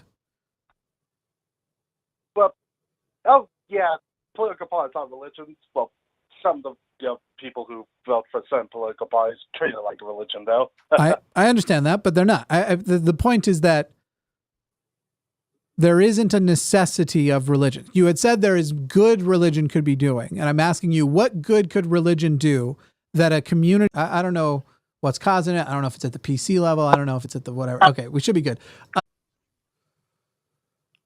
Let's hope that this is improved. All right, Eric, you were answering your answer to the question of... Yeah. Yeah, go on. Yeah, so it really comes down to just kind of the scope and scale at which you're analyzing religion, because we can nitpick religion down to like the littlest details and say this is good, this is bad. For example, our earlier caller today, Ben, he made the comment that he believes that his mother's life was saved by the church because the congregation pulled his mother out of an abusive relationship, and it's possible that if that intervention didn't happen, Whoa. she may have died. So, and then of course that raises the question of, okay, as Jimmy brought up earlier, is that the actual religious religion at play there? Is there a supernatural element to that? Or is that just good people doing good things for others? But ultimately, on the grand scale of things, it's really hard to calculate because as religion is right now, I think on the grand scale of things, religion has a net detriment to mankind. Religious wars, bigotry. We have horrendous things like honor killings and such in more Arab religions. And it's like you can kind of total all that together and go, yeah, I think this is a net bad in society. And we could hypothetically think of, take the other extreme, hypothetically think of a worldwide unified religion that is benign, accepting, no bigotry, no violence, but it's still based on false assumptions, not false assumptions, but unfounded assumptions, perhaps some falsehoods in there, things that aren't necessarily true. We can imagine hypothetically a world like that and then ask ourselves, okay, now is religion a net benefit to mankind? That becomes a harder question to answer because maybe there's some very practical, real benefits coming out of that religion, but you're still believing something's false, and that might hamstring other things down the road, hamstring people's epistemologies and how they evaluate the world. And it's really difficult to tell. But I think as is... Numbers to the Baptist Church are going down. I can only see that as a good thing. Yeah. Yeah. Sure. And because I guess on top of that... Go ahead, Bobby. Oh, sorry. And, because, I grew up, I know what a Baptist church is like in particular, so I know that they may offer you some good things, but they take away a lot of things as well. Yeah.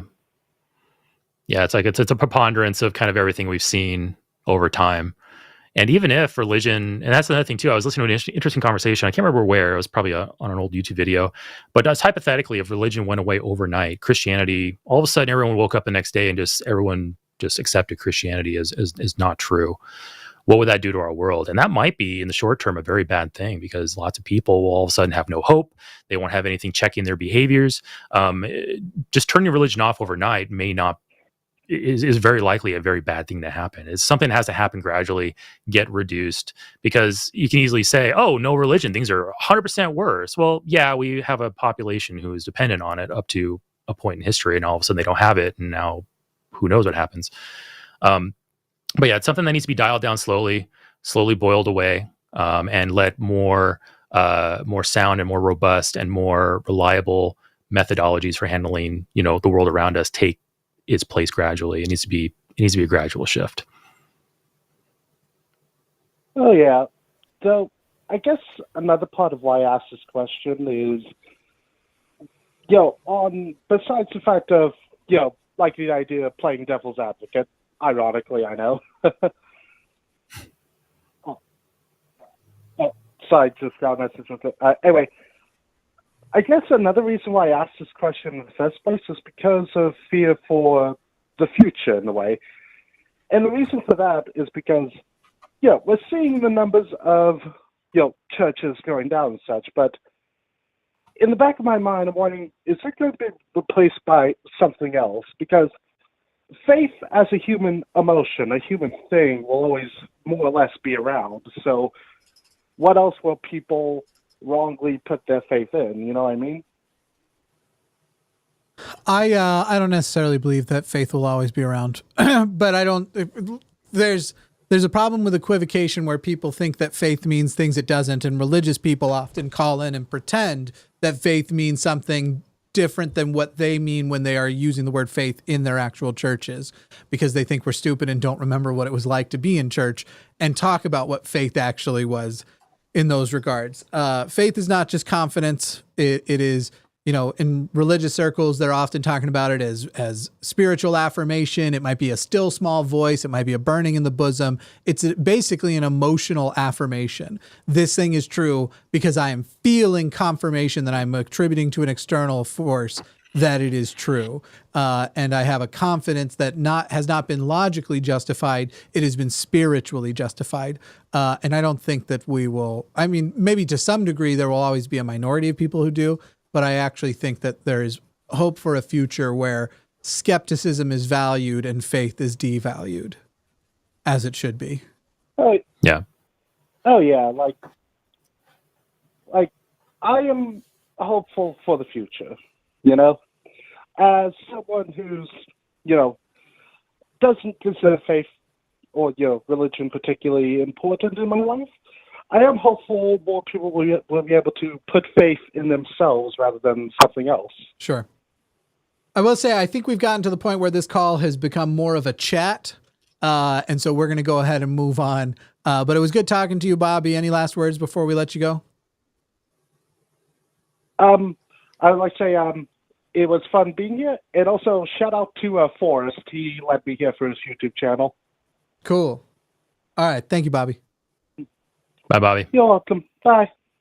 Let me just say, fuck Forrest. No, I'm just kidding. Forrest and I will actually be taking over this Wednesday show. That was another thing that got established during the interim between the show earlier today and this one. Hey, live stream. Is this how Jimmy talks about me when I'm not here? All the time. Fuck that guy. I just called in to say I love the people who aren't on right now, and you guys suck. I'm analyzing the conversation we just had. I made a misstatement there. I was referring to honor killings found in more Arabic religions or religions that are more Arabic. That is incorrect. Judaism, Christianity, and Islam are all Arabic in origin. I meant to say religions most commonly today found in Arabic countries, and that's Islam. So before somebody jumps on that and tears it apart, I misspoke there. I would still be annoyed with anyone who is that pedantic about it anyway. They're out there though. Technically, the clarification you just made was an addition of context. However, what you said earlier didn't eliminate the context that you gave. It was technically true, yeah. It would be a presumption that you meant Arabic in origin as opposed to present day Arabic. Exactly. But now, if somebody latches onto that and makes a video on it, and then you can point out, hey, you didn't wait around 5 minutes where you clarified. What are you just here to snipe people? Yeah, then that opens up a bunch of opportunities too. Sure. So it'll work for the people who were already on your side to be even more on your side than before. Yeah, more asshole-ish than we are now. Hell yeah. Let's, we're going to take so we've got 3 calls left. We're going to take all 3. We have 2 atheists and a theist. We're going to take the one of the atheists has been waiting a long time. It's an extremely quick question, and we are going to keep it quick. And then I'm going to be going over log files after all of this to figure out what's going wrong with the network thing. Because it apparently seems to only be after some amount of time from this specific computer, which, by the way, is like the most powerful computer that is used at the line. Like, not only is it a 4090 with an i9 and I think 128 gigabytes of RAM in it, it is also, in addition, on a network that is 2 gigabits up and down. So like hardware wise and physical restriction wise, we should be good. So I have to figure out what it is. And I'll bet you it's some kind of bullshit where it's like, because you use this, and this, you need to update your net framework to this beta option of blah, blah, blah. It's going to be something stupid like that. It's going to piss me off. That'll work as a solution until Windows Update brings it to everybody, and then the existing file will break it. The solution will later become the problem. Anyway, going very, very quickly through the atheist calls, and then we'll talk to a theist who's waiting. But Joe, you're on the line, and it sounds like you just have a quick question for Eric about which Bible the Jehovah's Witnesses use. Hey, really quickly. So I know Charles Russell is quite the snake oil salesman. But when it comes to looking up information concerning the New World Translation and everything, I only ever see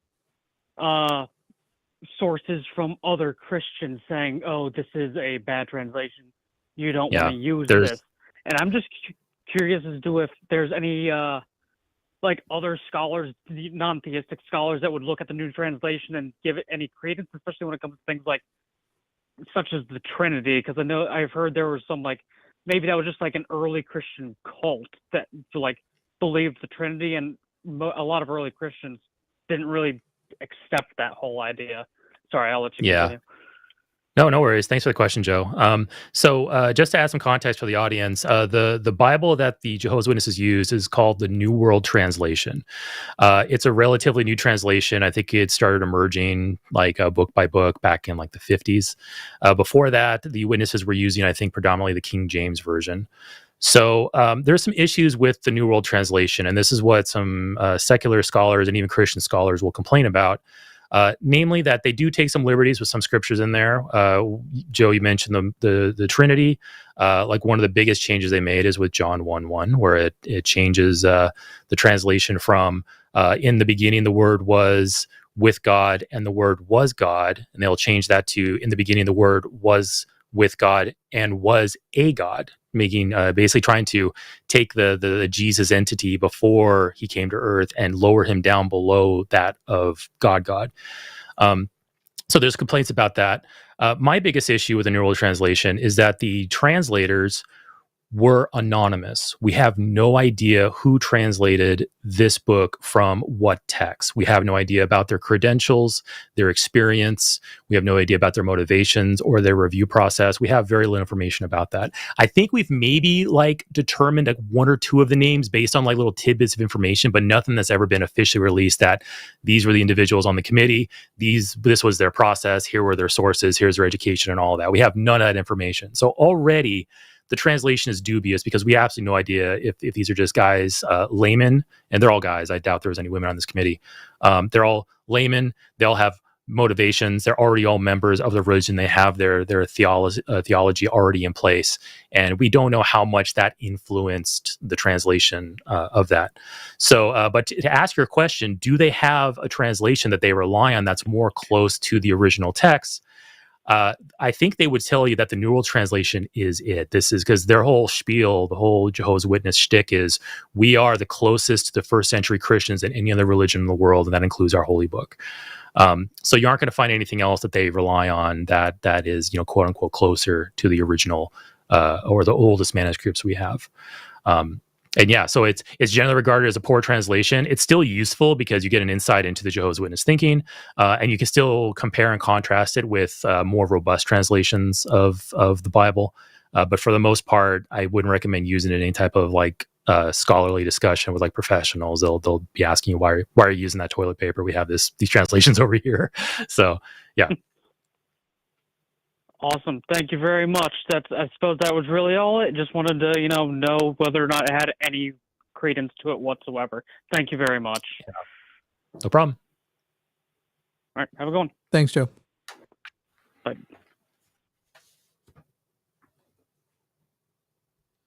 That would be a fascinating episode to really deep dive the John 1:1 change, because witnesses are Unitarians. They think that Trinity is basically a heresy. And then you have majority of other Christian religion, Christian flavors saying, no, Unitarianism is a heresy.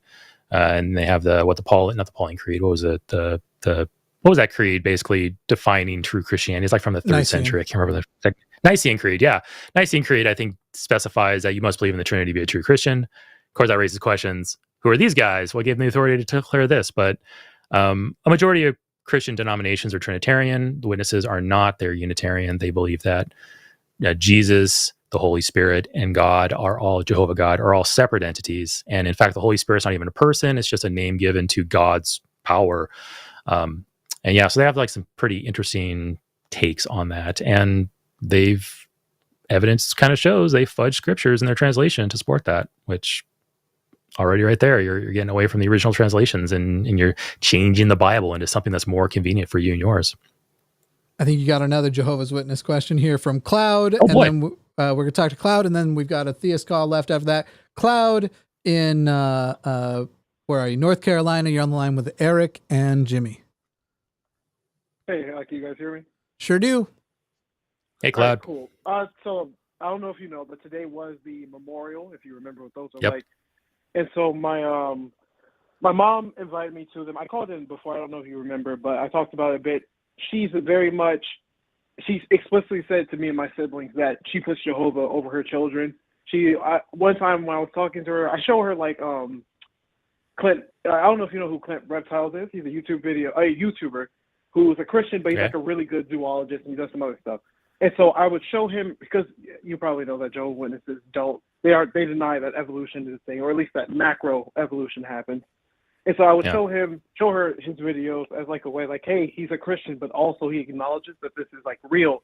And she said just outright to me that I will never be able to change her mind. And so I say all that to say, she invited me to the memorial and I went. But when I was there listening to like the brothers speak and all that in the talk they gave, I realized just how much it disgusts me what the Jehovah's Witness organization is and why I became an atheist in the first place. And I felt wrong going there, but on the other hand, I don't spend a lot of time with my mom, and like she just moved back in North Carolina, and so I went to spend some time with her, but I know she'll never really spend any time with me outside of something to do with the organization. So I wanted to see like what's a good way to deal with that. Yeah, you're describing my situation about between 5 and 15 years ago. I deconverted 15 years ago, and it took about 10 years for my dad to eventually get out as well. And during those 10 years, my dad, and by no means, my dad was never overbearing. My dad wasn't like a strict asshole Jehovah's Witness father or anything like that. My dad was actually very lax. Exactly. And I was very lucky to have that type of father in that type of situation. But I was in the same exact situation as you. Every year, my dad, in the memorial is the biggest event of the year for the witnesses. That's when you invite everyone, disfellowship people, you invite, random people on the street, and they have like these big, preaching pushes to really bolster up those numbers because they really love bragging about their memorial attendance every year. They spent the first 20 minutes talking about it. Yeah, exactly. So you're in the same situation I was, a decade ago, and it really comes down to your values when it comes to that. I can't tell you, yes, go. It's good to go and do what your mom wants you to do to keep the peace, or no, don't go. Stick to your values no matter what. I can't give you any of those answers. It really comes down to what you value and the trades you're willing to make in order to hold on to those values. In my case, and I'm not telling you this is what you should do. I'm just saying this is what I did. I looked at it and I said, hey, you know what? I don't believe this religion. I think it does a lot of harm. They aren't going to get a single dollar out of me. I'm not going to throw any money in the contribution box. But I know if I don't go, it'll put a strain on my relationship with my dad. What do? Do I sacrifice the 45 minutes of time for that memorial meeting, and in return not have potentially weeks of awkwardness, maybe some coldness, maybe some questions about what's going on? Do I want to make that trade? Do I want to sacrifice 45 minutes of my life for, in return, not having to deal with that for potentially days or weeks afterwards? Or maybe the value that you have is, hey, I want to stick to my values, and I will feel disgusting about myself if I go to this meeting, and I'll continue to feel this way for so long after I do this. And that's a trade you don't want to make. And it's like I said, it's just finding that value and the things that you really care about, and then acting in accordance with that. From what you just said to me, it sounds like your mom's probably pretty lenient, pretty easygoing when it comes to these types of things. If you think you can get away with not going and that relationship is not damaged, then yeah, don't go. If you feel that, hey, maybe going is the better option for me because I value my relationship and my family, my relationship with my family more than the 1 or so hours that I'll be there, then go that way. It's really a choice that only you can make. And until I know more about kind of like all these little details about it, I can't really give you much more advice than that. Cloud, real quick, are you able to be open with, was it your mother you said? Who was the person? Yeah. It's my mom. Are you open with her? Does she know about your beliefs and stuff?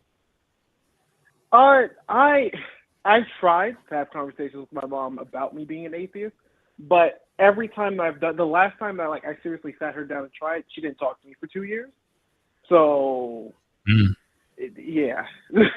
That might inform your decision there a little bit then, if you know that, hey, because here's the thing, every time, if she doesn't quite know what your position is, like, oh, are you agnostic, are you an atheist, from her point of view, If she still thinks that you're just like a lost sheep, or you're just disassociated, or you're simply worldly. inactive, worldly, yeah.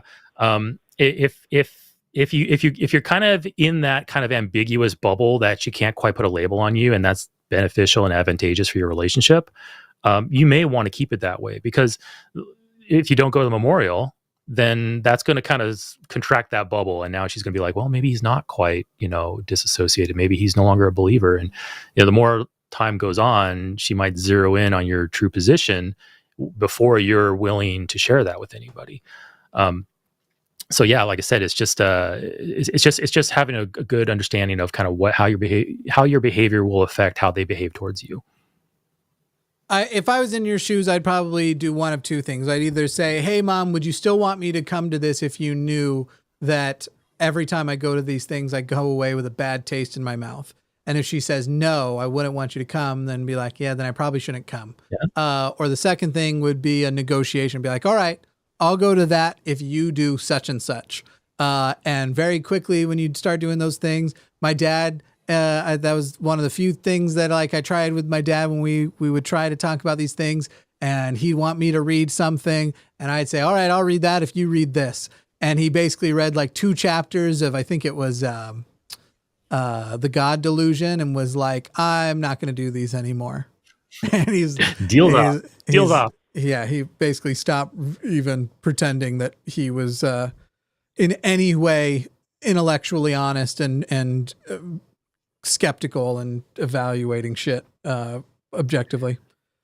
That's probably. Go ahead. For full transparency, I did do this once or twice, and I'm absolutely not recommending you do this, but it's up to you. A couple times, I did tell my dad, yeah, I went, because I was living in a different state at the time. I told him, yeah, I went, and I didn't go, because that meeting's the same every year. Nothing changes in that meeting at all. For my entire lifetime of 42 years, nothing has changed about that meeting. It is static. Damn. So you can just rely on your previous knowledge and experience from those meetings and just say, yeah, sure, I went, and just don't go. But I'm not saying do that. I was going to say for Jamie, I did something very similar to where she would send me literature from jw.org and have me read it, and then I would send her back things that she's going against it. One specific thing was that they believe in irreducible complexity. That's a really big thing for them. And so it was a bunch of articles I sent her that was just talking about we can see these things, whether they're extant or whether they're still developing now, of how they actually evolved. And she would just say, I'm not reading that. The thing is you can't just send book for book though. You have to get agreement of I'll read that if you read this, and there's gonna be a quiz. Gotcha. And on a bigger picture perspective, if it is your goal to sow doubt and to kind of get her to start questioning things, usually the direct approach on those things don't work. What you want to do is you want to formulate questions that are benign in that they aren't aggressive or loaded, but also are designed to expose contradictions or weaknesses in the position. So if you want to get into a conversation about it, for instance, let's say you're going to be talking about something about, theology. Let's say you're talking about Noah's flood. You can start asking questions like, did God have to drown the world to get his goals accomplished? Did God have to drown babies in order to get his goal accomplished? Are there other methods by which God could have done these things? Why did God choose this? And you can ask open-ended questions like that and make your mother do the heavy lifting when it comes to answering those things. And if she gives you something that's contradictory, God had to destroy the world because, the world was so evil, you can say, is there a way to maybe less violently destroy the world or eliminate the undesirables? A really good one is, asking, hey, if God was asking you what you should do before the flood happened, before the flood, God asked you, I need to get rid of these humans. What should I do? Should I drown them all, or should I just snap my fingers and poof them out of existence? Say, hey, mother, if God was asking you this question before the flood occurred, should I poof them or should I drown them? How would you answer? And then her answer will give you a lot of insight into how she feels about the story, whether she's actually processed the moral implications of drowning the world, including babies in their cribs. And that might open up some doubt. And then a really important part of that too is don't demand an answer right there. Maybe if end the conversation right there. Let her walk away. Let her mull it over, and then she can come back to you later on and talk about it. Start asking questions like that. Give her time to think. Don't push her. Let her do the work on her own, and you may get some progress. And all you got to do is, once you plant the right seed of doubt and it starts sprouting, the whole thing can start collapsing like a house of cards. That's what happened to a few people that I know about. And my dad's one of them. I didn't push or pressure my dad. My dad deconverted about 5 years ago, fairly on his own. We had a couple conversations up at that point, but I was never like pushing him or telling him, yeah, this is wrong, whatever. I just answered questions honestly. So ask some questions and let him do the work. So that might be something you want to consider. Gotcha. Okay. Yeah. Because you said something that I realized, like, the reason if I was doing it is to deconvert her. And I realized the first thing, the answer that popped in my mind is more so because of my niece. Like, she takes her to meetings and things like that. It's just, I knew what was growing up, reading things and like being told things from the organization and then going like actually check them and seeing like this makes no sense and how that can affect. The only reason I was able to go through it is because I just love science, always been interested in it. My niece, I don't know if she'll have the same thing where she'll go and look for those answers herself, and I don't want her to have that much misinformation like just instilled in her from the time she even had a chance to actually fight back. So I realized it's for my niece's sake. When it comes to my mom, in all truth, I don't believe she can deconvert. But yeah. Okay. Best thing in that case is teach your niece the tools that she can use to evaluate the world. Teach her critical thinking. Teach her how to doubt things that are just told to her by authority figures. Teach her how to verify things on her own. Give her the tools to contend with the misinformation coming her way rather than just overlapping that with your own information. And for God's sakes, teach her how to Dougie. All right. Thanks for talking to us, Cloud. All right, Cloud. Thank you. No problem. You guys have a good one. See ya. Bye. You too. Folks on the East Coast, if you're still here, or even in Nova Scotia, you guys are strong. It's like 11 o'clock midnight over there. Yeah. This is strong folks here. Not like us West Coasters. Over here, it's only 8 p.m. I haven't even begun drinking yet. This is being interesting. All right. We got somebody else who called. I don't know if I was going to. All right. If more theists call in, from here forward, only theist calls. But there is one other person who was calling in about, and I think these two people might be calling about the same thing. But for about the 10 millionth time, but I'm sure this will be the one where you get us. Andrew, you're on the line with Eric and Jimmy. Andrew, go ahead. Give it to us. Shout out to Eric. His scholarship on YouTube helped me see how dark the Bible really is. So, hey, Andrew. Before I begin. Cool. What's up, Eric? Yeah. We're not going to fall for your flattery. No, I'm kidding. Go ahead. Tell us. Give me your thing. Yeah. So purity culture pretty much lied to me. You know, it really sparked my desire to like start deconstructing my beliefs. Mm-hmm. I've deconstructed a lot of them. I followed all the sexual rules and the big three: don't be unequally yoked, don't be abusive, wait until marriage. But there was no blessing after that. So the question is, isn't this a shallow hill to die on? Like, it's not very logical. Like, if purity culture lied to you that, and then you start deconstructing, it's not really a logical reason to deconstruct. Wait, how does that follow? If if you were lied to about purity culture and you realized it was a lie, how is that not only a good reason, but that's a great reason? What do you mean? Maybe the question is too broad. If you were lied to about purity culture, shouldn't you deconstruct purity culture? Or are you saying, should you become a full atheist because you realized that you were lied to about purity culture?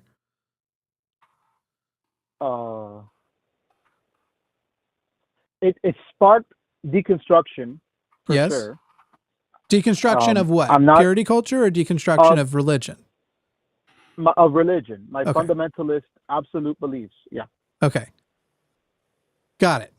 Yes, it's good for both. However, it is not a total answer for both. So it is a great reason to begin deconstructing purity culture and then examine, okay, how did these lies get to me? And then to sit there and go, okay, this was a lie of a part of of this, of a part of whether you're going to call it religion, your specific sect, whatever it's going to be able to then go, okay, now that I know they lied to me, I'm going to go all the way back to zero. And I'm going to go, do I have a good reason for believing in any of my other beliefs? And that's often the next step of deconstruction. So as far as like what gets you started, like earlier I said, there's only one good reason to be an atheist. It doesn't mean there's only one good reason to start your journey to atheism. It just means that as far as like saying I don't believe in God because somebody was mean to me, for example, is not a good reason to necessarily be an atheist. However, it can be a perfectly good reason to go, hey, the bishop of my church was awful to me. I'm going to now think about that, think about whether that was compatible with my religion. If it's compatible with the religion, I'm going to further take that to how could a religion that's basically a lot of people's deconstruction story where it starts with that. But the actual reason of so-and-so was mean to me is not a good reason to be an atheist. So as far as is it a good reason to deconstruct? I think it's an amazing reason to begin, especially when purity culture is not a small thing. It's not like with the Mormons of, I realize that coffee is fine to drink. It's not like a small rule on the side or whatever where you go, I don't see this thing about, it's literally like this huge fucking thing where it's literally like, hey, come to the church. We're going to tell you what to do with your genitals so you can get to heaven, and trust us on all the advice we're going to give you. You'll see we're right after you die. So then to go, wow, they lied to me about that big of a thing and put that big of a ultimatum on it. What else might they be willing to do that for? And that leading ultimately to your total deconstruction doesn't just sound like a good reason. It sounds like probably one of the most common reasons there has been, I would imagine, to deconstruct. Okay. And yeah. And Andrew, go ahead, Eric. I'm sorry. You want to comment on what Jimmy just said? I can wait for a moment. Yeah, I don't know if it's very logical. Like, okay, the promise in this life, which is falsifiable. Okay, if I wait until marriage, I don't even touch a woman. I've literally told women no to have sex because I want God to bless my marriage. My marriage didn't get blessed. So then, okay, if this promise is wrong, then maybe heaven is wrong. Like, if God doesn't fulfill promises in this life, why do I think promises will be fulfilled in the next life? I don't see how that's very logical, but that's... I guess we must be two totally different people, because I'm sitting there going like, I definitely would ask myself the exact question you just asked, but then I would seek an answer. I'm not saying because you asked the question, drop all belief. I'm saying ask the question, and then if you do not find a good reason to believe that God is blessing anybody's marriages or anybody's life or extending anybody anything, let go of that belief too. And you need a good reason. I guess I don't, you're starting Andrew, with the presumption of that some premise is true about God. And I don't think you have justified that. And Andrew, I actually find what you just presented there as your catalyst to be very reasonable, because sure, that first moment of that event or you realizing that's emotionally charged. You're talking about promises broken, relationships that you were expected to be one way but weren't. You were expecting to receive blessings, but they didn't come. That's an emotionally charged moment in your life, and that's okay. We are humans. We are emotional creatures. But right after that, your rational, reasonable side of your brain kicked in and said, hey, wait a minute. I was promised these things and they didn't occur. Why should I trust other promises given to me if this promise is not occurring? That's a very reasonable place to start when it comes to opening up and questioning your religion. So it's a mix of both. You had that initial emotional reaction, and then you had the question afterwards. But even so, even if you didn't have that reasonable, rational line of thought after that, I still say it's an okay reason to start. And here's why I say this. I was raised in the Jehovah's Witnesses. I was never taught critical thinking. I was never taught philosophy. I was never taught logic. I was never taught to reasonably and rationally start from the evidence and reach conclusions and back up those conclusions with argumentation and evidence. I was not given any of those tools. So how can I possibly use those tools to deconvert? or even start my deconversion. So, and I'll be honest, my initial questioning, my initial start was very similar to yours. It was emotionally charged. I felt like there was promises made to me that weren't kept. I felt some personal betrayal from people in my congregation. And some people might throw up their hands and say, oh, look, the atheist was angry and now he doesn't believe in God anymore. No, that was the start of the process. And that's okay. What's important is once that process starts, seek out robust, reliable tools to then evaluate the claims of the religion. If you start bringing in the emotional reasons and using those for reasons to falsify what the religion is saying outside of broken promises and stuff, that's not the way to do it. That initial emotional drive should propel you forward to come up with better tools, do some reading, think about how can I logically and reasonably start breaking down my religion and determining whether things are true or false.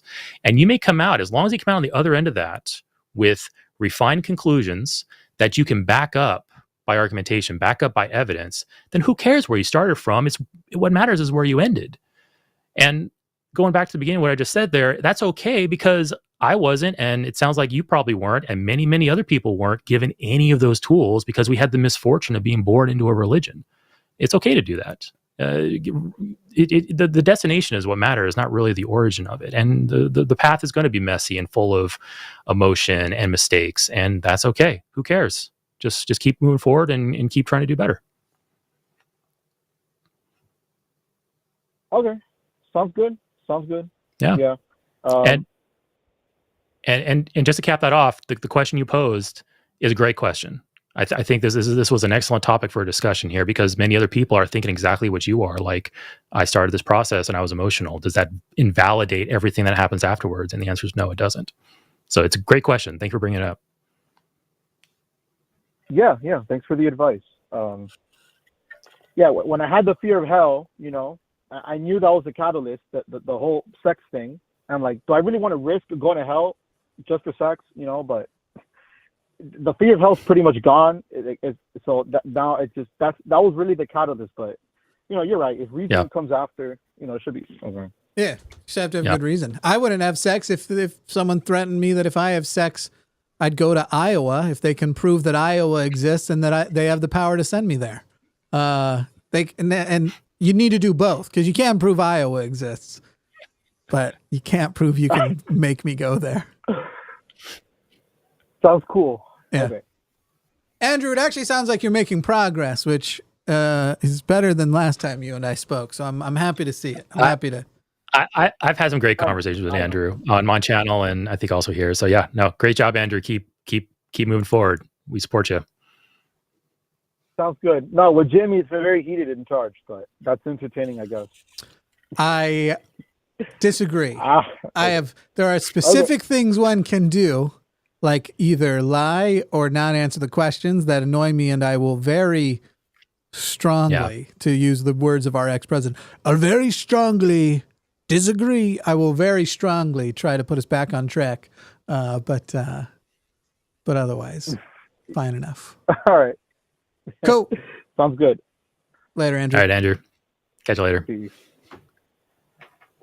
I've been taking calls while reading network logs, and I'm starting to get on to what the issue is, but the cause of the issue is becoming more difficult. And I don't even want to say any key words because people will start suggesting things in the comments that'll just annoy me. It's like, you don't know what you don't know what a real-time buffer container is. Fuck off. Get the fuck out of here. Something torrents. That's right. Yeah.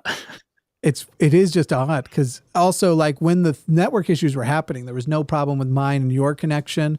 And so it's literally something that's happening in the pipeline between vMix and YouTube, but it's only been happening on shows that I've streamed from here to multiple channels and at first, when it was first happening, it was happening during storms. I thought that was related, but it's not storming here today. And there's a lot of infrastructure. There's a lot of infrastructure between you and YouTube. So it could be network congestion, it could be server issues. But it's conspicuous that it happened on my channel, on my personal channel, on this channel, from this computer specifically.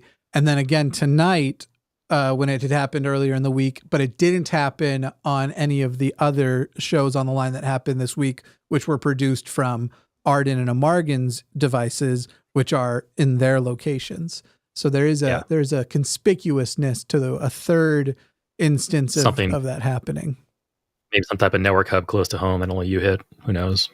See that? So that's a possibility, but again, not seeing any degradation in connection between anything else, right? So it's only like on the vMix side, yours and my call stayed fine. So it's not just strictly a network node.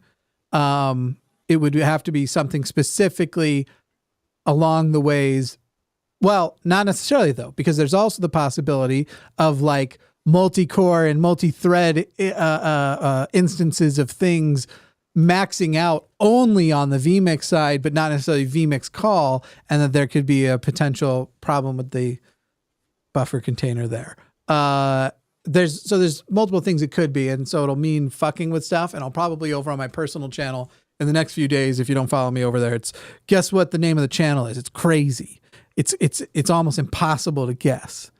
It's Jimmy Snow. I'll probably be doing some impromptu streams where I just talk about whatever bullshit's happening in the news, not some official sometime show. I believe we call those episodes, we will start calling them Piano Bench Croissants is the name of my impromptu, no real reason streams. If you'd like to be a part of that and you can get on and also say, yeah, the network's not doing it or whatever, but I have to put it through its paces. And I think the next thing I'm going to do is try and stream at full 4K at like 75,000 megabits per second and see if I can force it to happen. That's ambitious.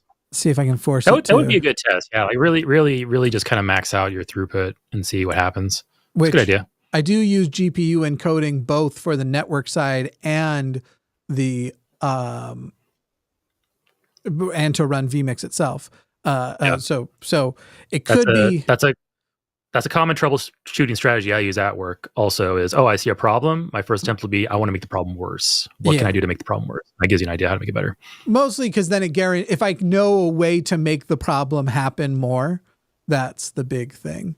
And then like also, well, I'm going to see what I can figure out. But anyway, hey, do you guys like my shirt? Do you like my hoodie? Go buy it. We actually are incurring some expenses right now as we upgrade stuff, as we prepare for some events, and as we prepare for to launch some new shows that we are working on right now. We have our Sunday through Thursday lineup. However, we are looking to start occupying weekends soon as well, with some new debate stuff coming along. Obviously, you got to see Matt, which I think his show will morph. Not a ton, but also a bit. I think parts of the show will morph quite a bit. His end boss thing, I think you'll be seeing more of that. But I think once we get dual logs, which we are, I think, very close to locking in the first episode going, I think dual logs is actually going to be a very big thing on this channel. I think people are going to really love that show. Anyway, those are the debate shows that are coming up on the weekends. So if you'd like to help out with that, one, you can support over on Patreon, patreon.com/call the line. But if you want, you can also buy my shirt. I'll send you this one, the one my nipples touched. Just kidding. But that's my design over there on the left, unafraid to disappoint daddy, magical or otherwise. And then Matt also has, and we're kind of doing a little bit of a contest. We'll start ramping it up this week, getting in each other's faces a little more, because whoever's stuff sells the most, the other person is going to wear it. I think we're going to say 4 times, but I think the idea will really just be wear it every show for the month of April or something like that. We'll do something. It was Matt and I's birthdays, so it's could they just wear 4 layers of that merchandise and just do it once? Does that count? No, it's about number of units sold. What do you mean? The hoodie, the hat, the cup, and there's some like just do it all at once.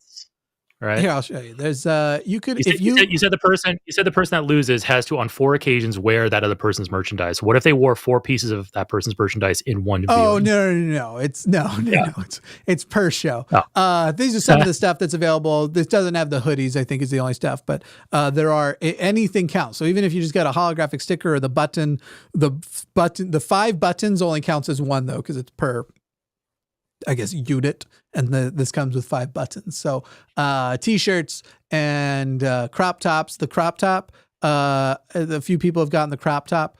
It is fire. It is hot. The crop top's cool. Anyway, check that out. Linemerch.com or the link at the top of the description. Help us pay bills and all that kind of stuff. Patreon.com/call-the-line. Eric, why don't you go ahead and shill your stuff, and then we're going to call it a motherfucking day. I'm waiting for you to cut the music over me shilling myself like you did last time. No. You want to do it? Do it. I'm trying to do 3 things at once, dude. Fucking just plug your shit. All right. Hi, everyone. My name is Eric. I'm from... Yeah, see? I knew it. You don't care about me. It's all right. Go check out my channel. I say stuff there on occasion. So, yeah. Oh, now we're back here. Now it's really awkward. Go ahead. Where's your Patreon? Yeah. You're going to do it again. I know it. I'm not going to do it again. Yes, I see it on your face. You're going to do it again. Patreon. Right. Hi, folks. My name is Eric from Skeptics and Scoundrels. See, I have you're a fine. YouTube channel. Yeah, see? Anyway, all right. It's getting late. What's again? Patreon.com/ did you make it? Is it like a super long? Is it at Patreon.com/skeptics and scoundrels? Do they have to write the whole thing? I think so, yeah. Ask Skeptics and Scoundrels. Patreon, Twitter, you gotta make that YouTube, shorter. Threads. Yeah. Make a lot of people. Skepsco. Patreon.com/Skepsco. That would be. I do Skept and Scound. There it is. Sorry, what do you do? I mean, they can hear you, by the way. This is a high price to pay for not getting those photos released. It's worth it. It's not like they can't hear you, though. I know. The moment they can't.